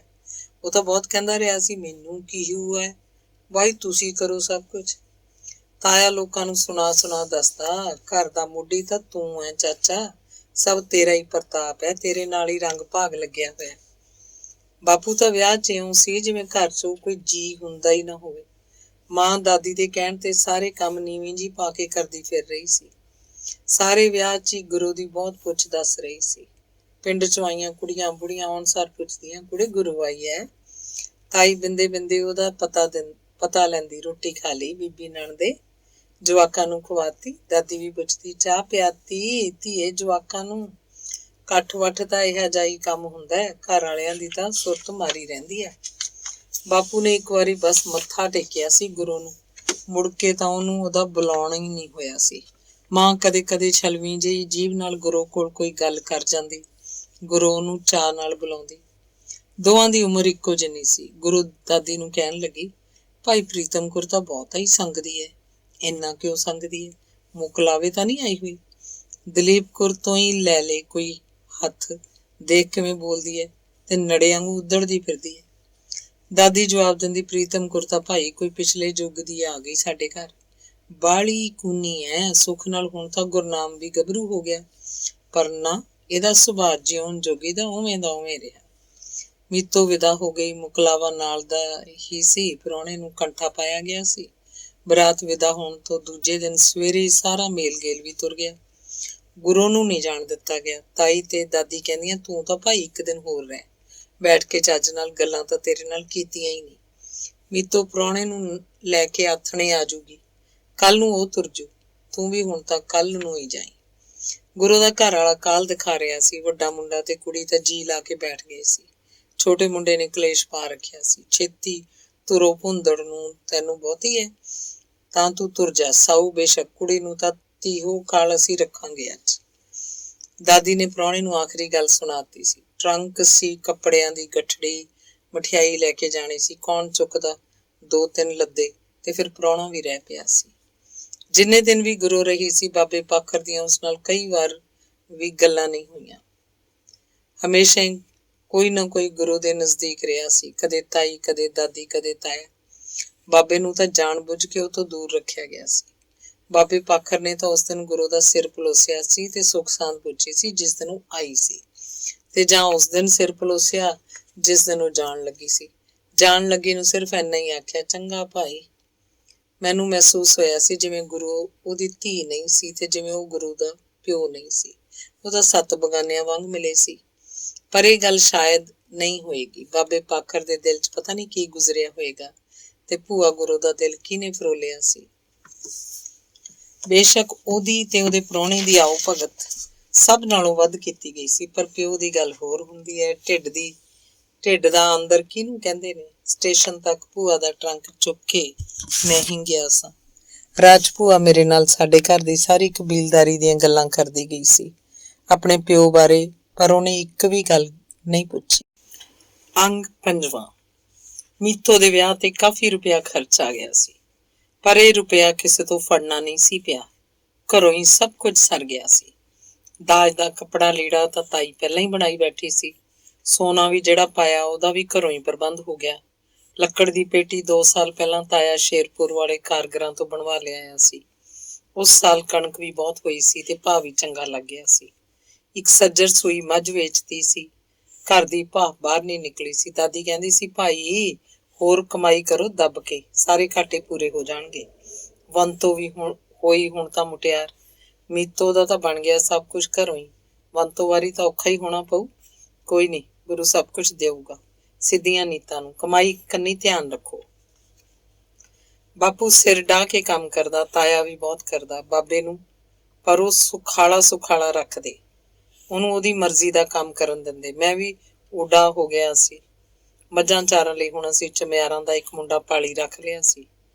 ਬਾਪੂ ਤੇ ਤਾਏ ਨਾਲ ਮੈਂ ਖੇਤਾਂ 'ਚ ਕੰਮ ਕਰਾਉਂਦਾ, ਪਾਣੀ ਲਾਉਣ, ਗੁਡਾਈ, ਹੋਰ ਕਿੰਨੇ ਨਿੱਕੇ ਮੋਟੇ ਕੰਮਾਂ 'ਚੋਂ ਮੈਨੂੰ ਨਾਲ ਰੱਖਦੇ। ਹਲ ਵਾਹੁਣ ਤੇ ਬੀਜ ਬਜਾਈ ਦਾ ਕੰਮ ਸਦਾ ਹੀ ਬਾਪੂ ਕਰਦਾ। ਊਠ ਬੁੱਢਾ ਹੋ ਗਿਆ ਸੀ, ਉਹਨੂੰ ਹੁਣ ਹਲ ਨਹੀਂ ਜੋੜਦੇ ਸਨ। ਬਾਹਰੋਂ ਕੱਖ ਪੱਠਾ ਲੱਦ ਕੇ ਲਿਆਉਣ ਦਾ ਕੰਮ ਹੀ ਉਹ ਤੋਂ ਲਿਆ ਜਾਂਦਾ। 2 ਬਲਦਾਂ ਦੀ ਵਾਹੀ ਸੀ। ਵੱਡਾ ਕਾਲਾ ਬਲਦ ਧਨੌਲੇ ਦੀ ਮੰਡੀ ਉੱਤੇ ਵੇਚ ਕੇ ਨਵਾਂ ਇੱਕ ਵੈੜਕਾ ਪਿੰਡ 'ਚੋਂ ਹੀ ਖਰੀਦ ਰਿਹਾ ਸੀ। ਦੂਜੇ ਬਲਦ ਨਾਲ ਹੁਣ ਉਹਦੀ ਜੋੜੀ ਵਧੀਆ ਬਣ ਗਈ ਸੀ। ਸਾਰੇ ਖੇਤ ਪਿੰਡ ਦੇ ਚੜ੍ਹਦੇ ਪਾਸੇ ਸੂਏ ਤੋਂ ਪਾਰ ਹੈ। 20 ਦਾ 20 ਕਿੱਲੇ ਇੱਕੋ ਥਾਂ ਹੈ। ਸੂਏ ਦਾ ਪਾਣੀ ਲੱਗਦਾ ਹੈ। ਪਿੰਡ ਤੋਂ ਅੱਧ ਕੁ ਮੀਲ ਹੋਏਗਾ। ਅੱਧ ਮੀਲ ਕੀ ਹੁੰਦਾ? ਕਈ ਘਰਾਂ ਦੇ ਖੇਤ ਤਾਂ 2-2 ਮੀਲ ਦੀ ਦੂਰੀ ਤੇ ਹਨ। ਉਹ ਕਿੰਨਾ ਸੰਦੇਹਾ ਉੱਠ ਲੈਣ, ਖੇਤ ਤੱਕ ਕੱਪੜਦਿਆਂ ਨੂੰ ਦਿਨ ਚੜ੍ਹਨ ਵਾਲਾ ਹੋ ਜਾਂਦਾ ਹੈ। ਇਸੇ ਕਰਕੇ ਕੁਝ ਘਰਾਂ ਨੇ ਖੇਤਾਂ ਵਿੱਚ ਹੀ ਖੂਹਾਂ ਕੋਲ ਕੋਠੇ ਪਾਏ ਹੁੰਦੇ ਹਨ। ਜਿਨ੍ਹਾਂ ਦਿਨਾਂ 'ਚ ਕੰਮ ਦਾ ਜ਼ੋਰ ਹੋਵੇ ਉੱਥੇ ਹੀ ਰਾਤਾਂ ਕੱਟਦੇ ਨੇ। ਪਸ਼ੂ ਵੀ ਖੇਤ ਹੀ ਰੱਖ ਲੈਂਦੇ ਆ। ਦੂਰ ਖੇਤ ਹੋਣ ਤਾਂ ਜੱਬ ਵੀ ਹੈ। ਸਾਡਾ ਖੇਤ ਤਾਂ ਬਸ ਨਿਆਈ ਵਾਂਗ ਹੈ ਵੀ ਪਹੇ ਦੇ ਉੱਤੇ ਹੀ। ਪਿੰਡੋਂ ਸਿੱਧਾ ਪਿਆ ਜਾਂਦਾ ਹੈ, ਸੜਕ ਵਰਗਾ ਪਿਆ ਹੈ ਖੇਤ। ਇਹ ਵੀ ਉੱਚੇ ਥਾਂ। ਸੂਏ ਦੇ ਮੋਗੇ ਦਾ ਖਾਲ ਇਸ ਖੇਤ ਕੋਲ ਦੀ ਪੁੱਟ ਕੇ ਕੱਢਿਆ ਹੋਇਆ। ਇਹਨਾਂ ਖੇਤਾਂ ਨੂੰ ਹੜ੍ਹਾਂ ਵੇਲੇ ਬੜਾ ਫਾਇਦਾ ਰਿਹਾ। 1955 'ਚ ਪਹਿਲੀ ਵਾਰੀ ਜਦੋਂ ਸਾਰੇ ਪੰਜਾਬ 'ਚ ਬਹੁਤ ਭਾਰੀ ਮੀਂਹ ਪਏ ਸੀ, ਸਖਤ ਹੜ੍ਹ ਆ ਗਏ ਸੀ, ਉਦੋਂ ਇਸ ਪਿੰਡ ਵਿੱਚ ਵੀ ਓਪਰਾ ਪਾਣੀ ਆ ਗਿਆ ਸੀ। ਨੀਵੀਂ ਥਾਂ ਵਾਲੇ ਖੇਤ ਭਰ ਗਏ, ਖੜੀਆਂ ਫਸਲਾਂ ਮਾਰੀਆਂ ਗਈਆਂ। ਨੀਵੀਂ ਥਾਂ ਵਾਲੇ ਖੇਤਾਂ 'ਚ ਤਾਂ 2-2 ਸਾਲ ਤੱਕ ਪਾਣੀ ਖੜਾ ਰਿਹਾ। ਜ਼ਮੀਨ ਵਾਹੁਣ ਯੋਗ ਬਣੀ ਨਹੀਂ ਸੀ ਤੇ ਫਿਰ ਘਾਹ ਉਗਾਇਆ ਸੀ। ਨਵੀਂ ਕਿਸਮ ਦਾ ਘਾਹ ਜਿਹੜਾ ਪਹਿਲਾਂ ਕਦੇ ਇਸ ਇਲਾਕੇ 'ਚ ਹੋਇਆ ਹੀ ਨਹੀਂ ਕਰਦਾ ਸੀ। ਕਿਸੇ ਨੇ ਦੇਖਿਆ ਹੀ ਨਹੀਂ ਸੀ। ਪਤਾ ਨਹੀਂ ਕਿਹੜੇ ਪਾਸਿਓਂ ਇਸ ਘਾਹ ਦੀ ਬੀ ਪਾਣੀ ਨਾਲ ਰੁੜ ਕੇ ਆ ਗਿਆ ਸੀ।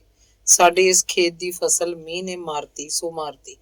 ਹੜ੍ਹ ਦਾ ਪਾਣੀ ਤਿੱਪ ਵੀ ਨੇੜੇ ਨਹੀਂ ਲੱਗਿਆ। ਖੇਤ ਦੀ ਮਿੱਟੀ ਬੜੀ ਨਰੋਈ ਹੈ। ਸਾਰੀਆਂ ਫਸਲਾਂ ਹੁੰਦੀਆਂ, ਕਣਕ, ਗੰਨਾ, ਕਪਾਹ, ਮੱਕੀ, ਚਰੀ। ਸੋਨੇ ਦੀ ਖਾਣ ਹੈ ਇਹ ਖੇਤ। ਪਰ ਹੁਣ ਇਸ ਖੇਤ ਦੀ ਤਾਰੀਫ ਕਰਨ ਦਾ ਕੀ ਲਾਭ? ਅਸੀਂ ਆਪਣੇ ਗੁਜ਼ਰੇ ਜ਼ਮਾਨੇ ਨੂੰ ਯਾਦ ਕਰਕੇ ਕਿੰਨਾ ਖੁਸ਼ ਹੁੰਦੇ ਹਾਂ। ਲੰਘ ਚੁੱਕੇ ਦਿਨਾਂ ਦੀ ਯਾਦ ਕਿੰਨਾ ਧਰਵਾਸ ਦਿੰਦੀ ਹੈ। ਹੁਣ ਜਦੋਂ ਕਿ ਮੈਂ ਆਪਣੇ ਖਿਆਲਾਂ ਰਾਹੀਂ ਉਹਨਾਂ ਦਿਨਾਂ ਵਿੱਚ ਦੀ ਲੰਘਦਾ ਜਾ ਰਿਹਾ, ਮੈਨੂੰ ਆਪਣਾ ਵਰਤਮਾਨ ਭੁੱਲਦਾ ਜਾਪਦਾ। ਆਪਣਾ ਸਭ ਕੁਝ ਅਰਪਣ ਕਰਦਿਆਂ ਜੇ ਕੋਈ ਮੈਨੂੰ ਮੇਰੇ ਹਰ ਦਿਨ ਮੋੜ ਕੇ ਲਿਆ ਦੇਵੇ।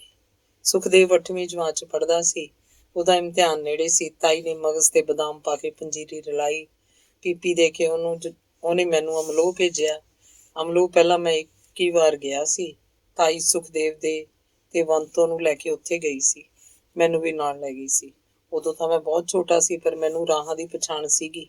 ਸਭ ਕੁਝ ਯਾਦ ਸੀ, ਕਿੱਥੋਂ ਗੱਡੀ ਚੜ੍ਹਨੀ ਹੈ, ਕਿੱਥੋਂ ਬੱਸ ਫੜਨੀ ਹੈ, ਅਮਲੋਹ ਜਾ ਕੇ ਘਰ ਕਿਹੜੇ ਪਾਸੇ ਤੇ ਕਿੱਥੇ ਜੇ ਹੈ। ਅਮਲੋਹ ਪਹੁੰਚਿਆ ਇਹੀ ਪੋਹ ਮਾਘ ਦੇ ਦਿਨ ਸੀ। ਘਰ ਕੱਲੀ ਇੱਕ ਕੁੜੀ ਸੀ। ਸੁਖਦੇਵ ਨੂੰ ਹਾਕ ਮਾਰੀ ਤਾਂ ਉਹ ਸੁਆਹ ਦੇ ਲਿਬੜੇ ਹੱਥੀਂ ਬਾਰ 'ਚ ਆਈ ਸੀ। ਨਾ ਤਾਂ ਮੈਂ ਉਹਨੂੰ ਜਾਣਦਾ ਸੀ, ਨਾ ਉਹ ਮੈਨੂੰ। ਉਹ ਤਾਂ ਘਰ ਨਹੀਂ ਪਾਈ, ਉਹਨੇ ਮੈਨੂੰ ਕਿਹਾ। ਮੇਰੀ ਹਾਕ ਦਾ ਇਹ ਜਵਾਬ ਤਾਂ ਨਹੀਂ ਸੀ। ਸੁਖਦੇਵ ਦਾ ਨਾਂ ਲੈ ਕੇ ਮੈਂ ਹਾਕ ਮਾਰੀ ਸੀ। ਇਹਦਾ ਮਤਲਬ ਸੀ ਕਿ ਮੈਂ ਸੁਖਦੇਵ ਨੂੰ ਮਿਲਣ ਆਇਆ। ਮੇਰੇ ਮੋਢੇ ਤੇ ਰੱਖੀ ਪੀਪੀ ਦਾ ਤਾਂ ਸਾਫ਼ ਮਤਲਬ ਸੀ ਕਿ ਮੈਂ ਕਿਸੇ ਹੋਰ ਪਿੰਡ ਦਾ। ਬੜੀ ਬੇਵਕੂਫ ਕੁੜੀ ਹੈ। ਇੱਕ ਪਲ ਮੈਂ ਸੋਚਿਆ। ਉਹਦਾ ਇਹ ਜਵਾਬ ਸੁਣ ਕੇ ਮੈਂ ਤਾਂ ਫਿਰ ਵੀ ਖੜਾ ਹੀ ਰਿਹਾ ਢੀਠਾਂ ਵਾਂਗ। ਤੇ ਫਿਰ ਉਹ ਮਾਮੂਲੀ ਜਿਹਾ ਮੁਸਕਰਾਈ ਤੇ ਅੱਖਾਂ 'ਚ ਹਵਾ ਸਮਾਨ ਸ਼ਰਾਰਤ ਲਿਆ ਕੇ ਪੁੱਛਿਆ, ਕਿੱਥੇ ਹੈ ਭਾਈ ਤੂੰ? ਕੁਛ ਦੱਸੇ ਬਗੈਰ ਹੀ ਮੈਂ ਬਾਹਰ ਤੋਂ ਅੰਦਰ ਹੋਇਆ ਤੇ ਵਿਹੜੇ 'ਚ ਡਈ ਮੰਜੀ ਤੇ ਬੈਠ ਗਿਆ। ਪੀਪੀ ਨੂੰ ਮੰਜੇ ਦੇ ਸਿਰਹਾਣੇ ਥੱਲੇ ਰੱਖ ਲਿਆ। ਕੁੜੀ ਚੁੱਪ ਕੀਤੀ ਭਾਂਡੇ ਮਾਂਜਣ ਲੱਗ ਪਈ। ਸ਼ਾਇਦ ਉਹਦੀ ਹਿੰਮਤ ਨਹੀਂ ਸੀ ਕਿ ਉਹ ਦੁਬਾਰਾ ਪੁੱਛੇ, ਕਿੱਥੋਂ ਹੈ ਭਾਈ ਤੂੰ?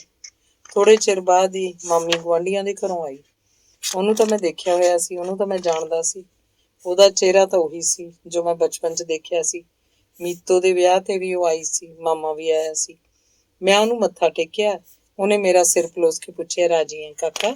ਤੇਰੀ ਮਾਂ ਤਾਂ ਰਾਜੀ ਸੀ ਦਾਦੀ? ਤੇ ਫਿਰ ਤਾਈ ਦਾ ਹਾਲ ਚਾਲ ਪੁੱਛਿਆ। ਮੀਤੋ ਪਿੰਡੀ ਹੈ ਕਿ ਅਮਰਗੜ੍ਹ ਹੈ? ਉਹਦੀਆਂ ਸਾਰੀਆਂ ਪੁੱਛਾਂ ਦਾ ਜਵਾਬ ਮੈਂ ਬਹੁਤ ਥੋੜੇ ਸ਼ਬਦਾਂ 'ਚ ਦਿੰਦਾ ਰਿਹਾ ਸੀ। ਸਾਡੀ ਗੱਲਬਾਤ ਨੂੰ ਸੁਣ ਕੇ ਕੁੜੀ ਮੇਰੇ ਬਾਰੇ ਸ਼ਾਇਦ ਕਾਫੀ ਕੁਝ ਜਾਣ ਗਈ ਹੋਏਗੀ। ਪਤੀਲੇ 'ਚ ਪਾਣੀ ਪਾ ਕੇ ਉਹਨੇ ਚੁੱਲ੍ਹੇ ਤੇ ਧਰਤਾ ਸੀ। ਗੋਹੇ ਦੀ ਸੌਂ ਚੁੱਕੀ ਅੱਗ ਉੱਤੇ ਮੱਕੀ ਦੇ ਗੁੱਲਾਂ ਦੇ ਰੁੱਗ ਧਰ ਕੇ ਉਹ ਫੂਕਾਂ ਮਾਰਨ ਲੱਗ ਪਈ ਸੀ। ਚੁੱਲ੍ਹਾ ਮੇਰੇ ਸਾਹਮਣੇ ਹੀ ਸੀ। ਗੁੱਲਾਂ ਦੀ ਲਾਟ ਨਿਕਲੀ ਤੋਂ ਚੁੱਲ੍ਹੇ ਮੂਹਰੇ ਬੈਠੇ ਮੇਰੇ ਵੱਲ ਸਵਾਰ ਦੇਖਣ ਲੱਗੀ। ਖੱਟੀ ਭੋਏ ਉੱਤੇ ਨਿੱਕੀ ਨਿੱਕੀ ਨੀਲੀ ਬੂਟੀ ਦੇ ਖੱਦਰ ਦਾ ਸੂਟ ਉਹਨੇ ਪਹਿਨਿਆ ਹੋਇਆ ਸੀ। ਖੱਟੀ ਭੋਏ ਉੱਤੇ ਹੀ ਕਾਲੀ ਧਾਰੀ ਵਾਲੀ ਟੱਸਰ ਦੇ ਸ਼ਾਲ ਦੀ ਬੁੱਕਲ ਉਹਨੇ ਮਾਰੀ ਹੋਈ ਸੀ। ਦੋਵੇਂ ਹੱਥਾਂ ਨਾਲ ਪਾਥੀ ਭੰਨ ਰਹੀ ਸੀ। ਜਦੋਂ ਚੋਰੀ ਜਿਹਾ ਮੇਰੇ ਵੱਲ ਝਾਕ ਜਾਂਦੀ ਤਾਂ ਬਹੁਤ ਪਿਆਰੀ ਲੱਗਦੀ। ਸੁਖਦੇਵ ਤੇ ਉਹਦਾ ਮਾਮਾ ਤਾਂ ਮੱਕੀ ਦੇ ਟਾਂਡਿਆਂ ਦਾ ਟੋਕਾ ਕਰਨ ਗਏ ਨੇ ਕਿਸੇ ਦੇ ਘਰ। ਗਊ ਰੱਖ ਛੱਡੀ ਹੈ ਇੱਕ, ਚਾਹ ਪਾਣੀ ਹੋ ਜਾਂਦਾ ਹੈ। ਮੱਝ ਤਾਂ ਭਾਈ ਸੰਭਾਲਣੀ ਔਖੀ ਹੈ ਸਾਡੇ ਵਾਸਤੇ। ਮਾਮਾ ਤਾਂ ਤੁਹਾਡਾ ਸਾਰਾ ਦਿਨ ਲੱਕੜਾਂ ਦੀ ਟਾਲ ਤੇ ਬੈਠਾ ਰਹਿੰਦਾ। ਜ਼ਮੀਨ ਠੇਕੇ ਤੇ ਦੇ ਰੱਖੀ ਹੈ। ਕੱਲੇ ਤੋਂ ਕਦ ਹੁੰਦੀ ਸੀ ਵਾਹੀ? ਪਹਿਲੇ ਦਿਨੋਂ ਕੀਤੀ ਹੋਵੇ ਤਾਂ ਹੀ ਕਰੇ ਨਾ। ਪਹਿਲੀ ਉਮਰ ਤਾਂ ਫੌਜ 'ਚ ਲੰਘਾਤੀ ਸਾਰੀ। ਮੇਰੇ ਸਾਹਮਣੇ ਪੀੜੀ ਤੇ ਬੈਠੀ ਉਹ ਲਗਾਤਾਰ ਬੋਲੀ ਜਾ ਰਹੀ ਸੀ। ਦੱਸ ਰਹੀ ਸੀ, ਮੇਰਾ ਤਾਂ ਜੈ ਖਾਣੀ ਖੰਘ ਤੇ ਤਾਪ ਹੀ ਖਹਿੜਾ ਨਹੀਂ ਛੱਡਦੇ। ਬਥੇਰਾ ਡਾਕਟਰ ਨੂੰ ਘਰ ਖਵਾਇਆ, ਆਰਾਮ ਹੀ ਨਹੀਂ ਆਉਂਦਾ। ਹੁਣ ਤਾਂ ਦੇਹ ਵੀ ਹਾਰ ਗਈ ਭਾਈ। ਅੱਜ ਉੱਠੀਆਂ ਮੰਜੇ 'ਚੋਂ, ਗੁਆਂਢੀਆਂ ਦੇ ਘਰੋਂ ਤੇਲ ਪੁੱਛ ਕੇ ਆਈਆਂ। ਲੋਹੜੀ ਨੂੰ ਚਾਹੀਦੇ ਹੋਣਗੇ। ਰੋਟੀ ਪਕਾਉਣ ਵਾਸਤੇ 10 ਦਿਨ। ਕੁੜੀ ਸੱਦੀ ਹੈ ਸਲਿਆਣੀ ਤੋਂ, ਭਾਣਜੀ ਹੈ। ਲੋਹੇ ਦੀ ਕੁਰਸੀ ਲਿਆ ਕੇ ਕੁੜੀ ਨੇ ਮੇਰੇ ਕੋਲ ਰੱਖੀ ਤੇ ਫਿਰ ਚਾਹ ਦੀ ਗੜਵੀ ਨਾਲ ਕੱਚ ਦਾ ਛੋਟਾ ਜਿਹਾ ਗਲਾਸ ਲਿਆ ਕੇ ਧਰਤਾ। ਕੱਚ ਦੇ ਗਲਾਸ 'ਚੋਂ ਗੜਵੀ ਵਿੱਚੋਂ ਚਾਹ ਪਾਉਣ ਲੱਗੀ ਤਾਂ ਮੈਨੂੰ ਮਹਿਸੂਸ ਹੋਇਆ ਜਿਵੇਂ ਮੇਰੇ ਕੋਲ ਆ ਕੇ ਖੜਨ ਦਾ ਇਹ ਉਹਦਾ ਇੱਕ ਬਹਾਨਾ ਹੀ ਹੋਵੇ। ਉਹ ਮੇਰੇ ਨੇੜੇ ਖੜੀ ਸੀ। ਉਹਦਾ ਮੂੰਹ ਮੇਰੇ ਮੂੰਹ ਦੇ ਨਜ਼ਦੀਕ ਸੀ। ਮੈਨੂੰ ਉਹਦੇ ਸਾਹਾਂ 'ਚੋਂ ਅਜੀਬ ਕਿਸਮ ਦੀ ਮਹਿਕ ਆਈ। ਕਣਕ ਦੀਆਂ ਕੱਚੀਆਂ ਬੱਲੀਆਂ 'ਚੋਂ ਹਥੇਲੀ ਨਾਲ ਮਲ ਕੇ ਕੱਢੇ ਨਰਮ ਕੂਲੇ ਫੁੱਲੇ ਦਾਣਿਆਂ ਦੀ ਮਹਿਕ। ਹੁਣ ਤੱਕ ਵੀ ਉਹ ਮਹਿਕ ਮੇਰੇ ਸਾਹਾਂ 'ਚ ਰਲੀ ਹੋਈ ਮੈਨੂੰ ਮਹਿਸੂਸ ਹੁੰਦੀ ਹੈ। ਉਸ ਕੁੜੀ ਨੇ ਸਾਹ ਉਸ ਗਲਾਸ 'ਚੋਂ ਉੱਠ ਰਹੀ ਭਾਫ਼ 'ਚ ਮਿਲਦੇ ਜਾ ਰਹੇ ਸਨ। ਮੇਰਾ ਜੀਅ ਕਰਦਾ ਸੀ ਚਾਹ ਦੀ ਥਾਂ ਉਸ ਭਾਫ਼ ਨੂੰ ਹੀ ਕਿਉਂ ਨਾ ਪੀ ਜਾਵਾਂ। ਹੁਣ ਜਦ ਕਿ ਇਸ ਬੈਠਕ 'ਚ ਰਜਾਈ 'ਚ ਬੈਠਾ ਮੈਂ ਚਾਹ ਪੀ ਰਿਹਾ ਹਾਂ, ਚਾਹ 'ਚੋਂ ਭਾਫ਼ ਵੀ ਉੱਠ ਰਹੀ ਹੈ। ਭਾਫ਼ ਜੋ ਮੇਰੇ ਸਾਰੇ ਚਿਹਰੇ ਨੂੰ ਛੋਹ ਕੇ ਉੱਤੇ ਉੱਠ ਜਾਂਦੀ ਹੈ। ਮੈਨੂੰ ਮਹਿਸੂਸ ਹੁੰਦਾ ਉਸ ਕੁੜੀ ਦੇ ਸਾਹ ਅਜੇ ਵੀ ਕਿਤੇ ਨਾ ਕਿਤੇ ਮੇਰੇ ਨਜ਼ਦੀਕ ਹਨ। ਮੈਂ ਇਹਨਾਂ ਸਾਹਾਂ ਨੂੰ ਬਹੁਤ ਵਾਰ ਫੜਨ ਦੀ ਕੋਸ਼ਿਸ਼ ਕੀਤੀ ਹੈ। ਸਦਾ ਹੀ ਬੇਵਸ ਰਿਹਾ। ਜੀਤੋ ਵਿੱਚ ਵੀ ਤਾਂ ਸਾਹ ਹਨ। ਉਹਦੇ ਸਾਹ ਕਿਹੋ ਜਿਹੇ ਹਨ? ਉਹਦੇ ਸਾਹਾਂ ਦਾ ਮੈਨੂੰ ਕੋਈ ਅਹਿਸਾਸ ਨਹੀਂ। ਉਹਦੇ ਸਾਹਾਂ ਦੀ ਮੈਨੂੰ ਕੋਈ ਪਛਾਣ ਨਹੀਂ। ਇਹਨਾਂ ਸਾਹਾਂ 'ਚ ਕੋਈ ਵੀ ਮਹਿਕ ਨਹੀਂ ਹੈ। ਵੱਡੇ ਤੜਕੇ ਆਏਗੀ, ਪਲਾਂ 'ਚ ਇਹਨਾਂ ਦੀ ਪਹਿਚਾਣ ਤੋਂ ਬਾਅਦ ਕਿਸੇ ਦਾ ਅਹਿਸਾਸ ਤੱਕ ਵੀ ਨਹੀਂ ਰਹਿ ਜਾਏਗਾ। ਇਹ ਕਿਸ ਤਰ੍ਹਾਂ ਦੀ ਪਛਾਣ ਹੈ? ਮਾਮੀ ਤੂੰ ਵੀ ਪੀ ਚਾਹ? ਨਾ ਬਸ ਭਾਈ, ਅਸੀਂ ਤਾਂ ਹੁਣੇ ਪੀ ਕੇ ਹਟੇ ਹਾਂ। ਆ ਭਾਂਡੇ ਸਿੰਦਰ ਨੇ ਚਾਹ ਵਾਲੇ ਹੀ ਮਾਂਜੇ ਨੇ। ਚਾਹ ਪੀ ਕੇ ਹੀ ਗਏ ਨੇ ਸੁਖਦੇਵ ਤੇ ਤੁਹਾਡਾ ਮਾਮਾ। ਤੇ ਫਿਰ ਸੁਖਦੇਵ ਤੇ ਮਾਮਾ ਆ ਗਏ। ਸਿਰ ਉੱਤੋਂ ਕੁੱਤਰੇ ਦੀ ਪੰਡ ਡਿਊਢੀ 'ਚ ਸੁੱਟ ਕੇ ਸੁਖਦੇਵ ਮੇਰੇ ਵੱਲ ਲੌ ਲਿਆ। ਮੈਂ ਉੱਠ ਕੇ ਉਸ ਨਾਲ ਹੱਥ ਮਿਲਾਇਆ ਤੇ ਉਹਦੇ ਮੋਹਰਾਂ ਉੱਤੋਂ ਦੀ ਬਾਂਹ ਕੱਢ ਕੇ ਉਹਦੇ ਮੋਢੇ ਨੂੰ ਆਪਣੇ ਮੋਢੇ ਨਾਲ ਘੁੱਟਿਆ। ਮਾਮੇ ਨੂੰ ਮੱਥਾ ਟੇਕਿਆ। ਮਾਮੇ ਨੇ ਮੇਰੇ ਮੋਢੇ ਉੱਤੇ ਹੱਥ ਧਰਿਆ ਤੇ ਪਿੰਡ ਦੀ ਸੁੱਖ ਸਾਂਦ ਪੁੱਛੀ। ਮਾਮੀ ਨੇ ਪੰਜੀਰੀ ਵਾਲੀ ਪੀਪੀ ਚੁੱਕ ਕੇ ਅੰਦਰ ਸਬਾਤ 'ਚ ਰੱਖਤੀ ਸੀ। ਮੈਂ ਤੇ ਸੁਖਦੇਵ ਡਿਊਢੀ 'ਚ ਆ ਕੇ ਮੰਜੇ ਉੱਤੇ ਕੋਲ ਬੈਠ ਗਏ ਸੀ ਤੇ ਘਰ ਦੀਆਂ ਗੱਲਾਂ ਕਰਨ ਲੱਗੇ ਸੀ। ਗੱਲਾਂ ਕਰਦਿਆਂ ਨੂੰ ਰਾਤ ਪੈਣ ਲੱਗੀ ਸੀ। ਲਾਲਟਨ ਲਾ ਕੇ ਮਾਮੀ ਕਿੱਲੇ ਤੇ ਟੰਗ ਗਈ। ਦੇਖਿਆ ਸੁਖਦੇਵ ਵਾਸਤੇ ਰਾਤ ਨੂੰ ਪੜਨ ਵਾਲੀ ਥਾਂ ਇਹੋ। ਰੋਟੀ ਅਸੀਂ ਦੋਵਾਂ ਨੇ ਇੱਕੋ ਥਾਲੀ 'ਚ ਖਾਧੀ। ਸਰੋਂ ਦੀਆਂ ਕੰਦਲਾਂ ਦਾ ਸਾਗ ਵਿੱਚ ਗਊ ਦੇ ਦੁੱਧ ਤੋਂ ਲਾਈ ਮਲਾਈ ਤੇ ਮੱਕੀ ਦੀਆਂ ਚੌੜੀਆਂ ਬਹੁਤ ਖਸਤਾ ਰੋਟੀਆਂ। ਉਸ ਰਾਤ ਦੀ ਪੱਕੀ ਮੱਕੀ ਦੀ ਰੋਟੀ ਮੈਂ ਅੱਜ ਤੱਕ ਨਹੀਂ ਖਾਧੀ। ਸਿੰਦਰ ਨੇ ਉਹ ਰੋਟੀਆਂ ਪਤਾ ਨਹੀਂ ਵਿੱਚ ਕੀ ਪਾ ਕੇ ਪਕਾਈਆਂ ਸਨ। ਹੁਣ ਜਦ ਕਦੇ ਵੀ ਮੈਂ ਮੱਕੀ ਦੀ ਰੋਟੀ ਖਾਧੀ ਹੈ, ਸਦਾ ਹੀ ਚਿੜੀ ਲੱਗੀ ਹੈ। ਤੇ ਫਿਰ ਗੁੜ ਦੀ ਡਲੀ ਨਾਲ ਪਿੱਛੋਂ ਖਾਧੀ ਇੱਕ ਰੋਟੀ ਤਾਂ ਉਸ ਦਿਨ ਬਹੁਤ ਹੀ ਸਵਾਦ ਲੱਗੀ ਸੀ।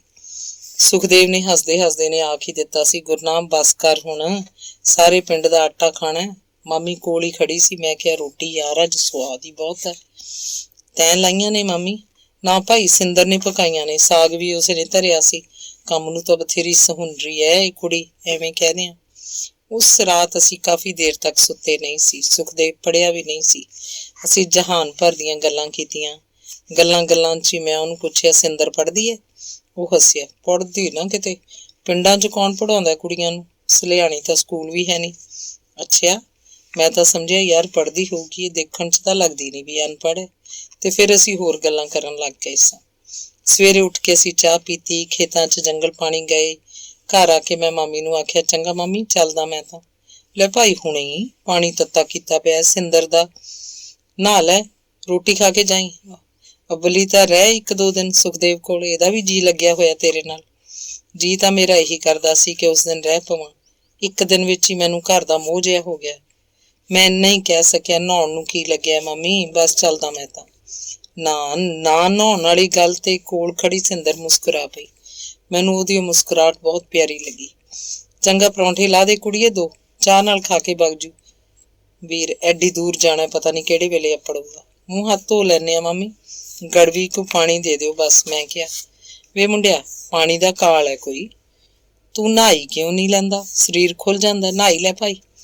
ਵਿਹੜੇ 'ਚ ਮੇਰੇ ਖੜੇ ਖੜੇ ਸਿੰਦਰ ਨੇ ਤੱਤੇ ਪਾਣੀ ਦੀ ਬਾਲਟੀ ਭਰ ਕੇ ਗੁਸਲਖਾਨੇ 'ਚ ਰੱਖਤੀ, ਸਾਬਣ, ਤੇਲ ਤੇ ਤੌਲੀਆ ਵੀ। ਹੁਣ ਸੋਚਦਾ, ਫੌਜੀ ਦਾ ਘਰ ਸੀ, ਉਸ ਘਰ 'ਚ ਹਰ ਬੰਦਾ ਸਵੇਰੇ ਨਹਾਉਂਦਾ ਹੋਏਗਾ।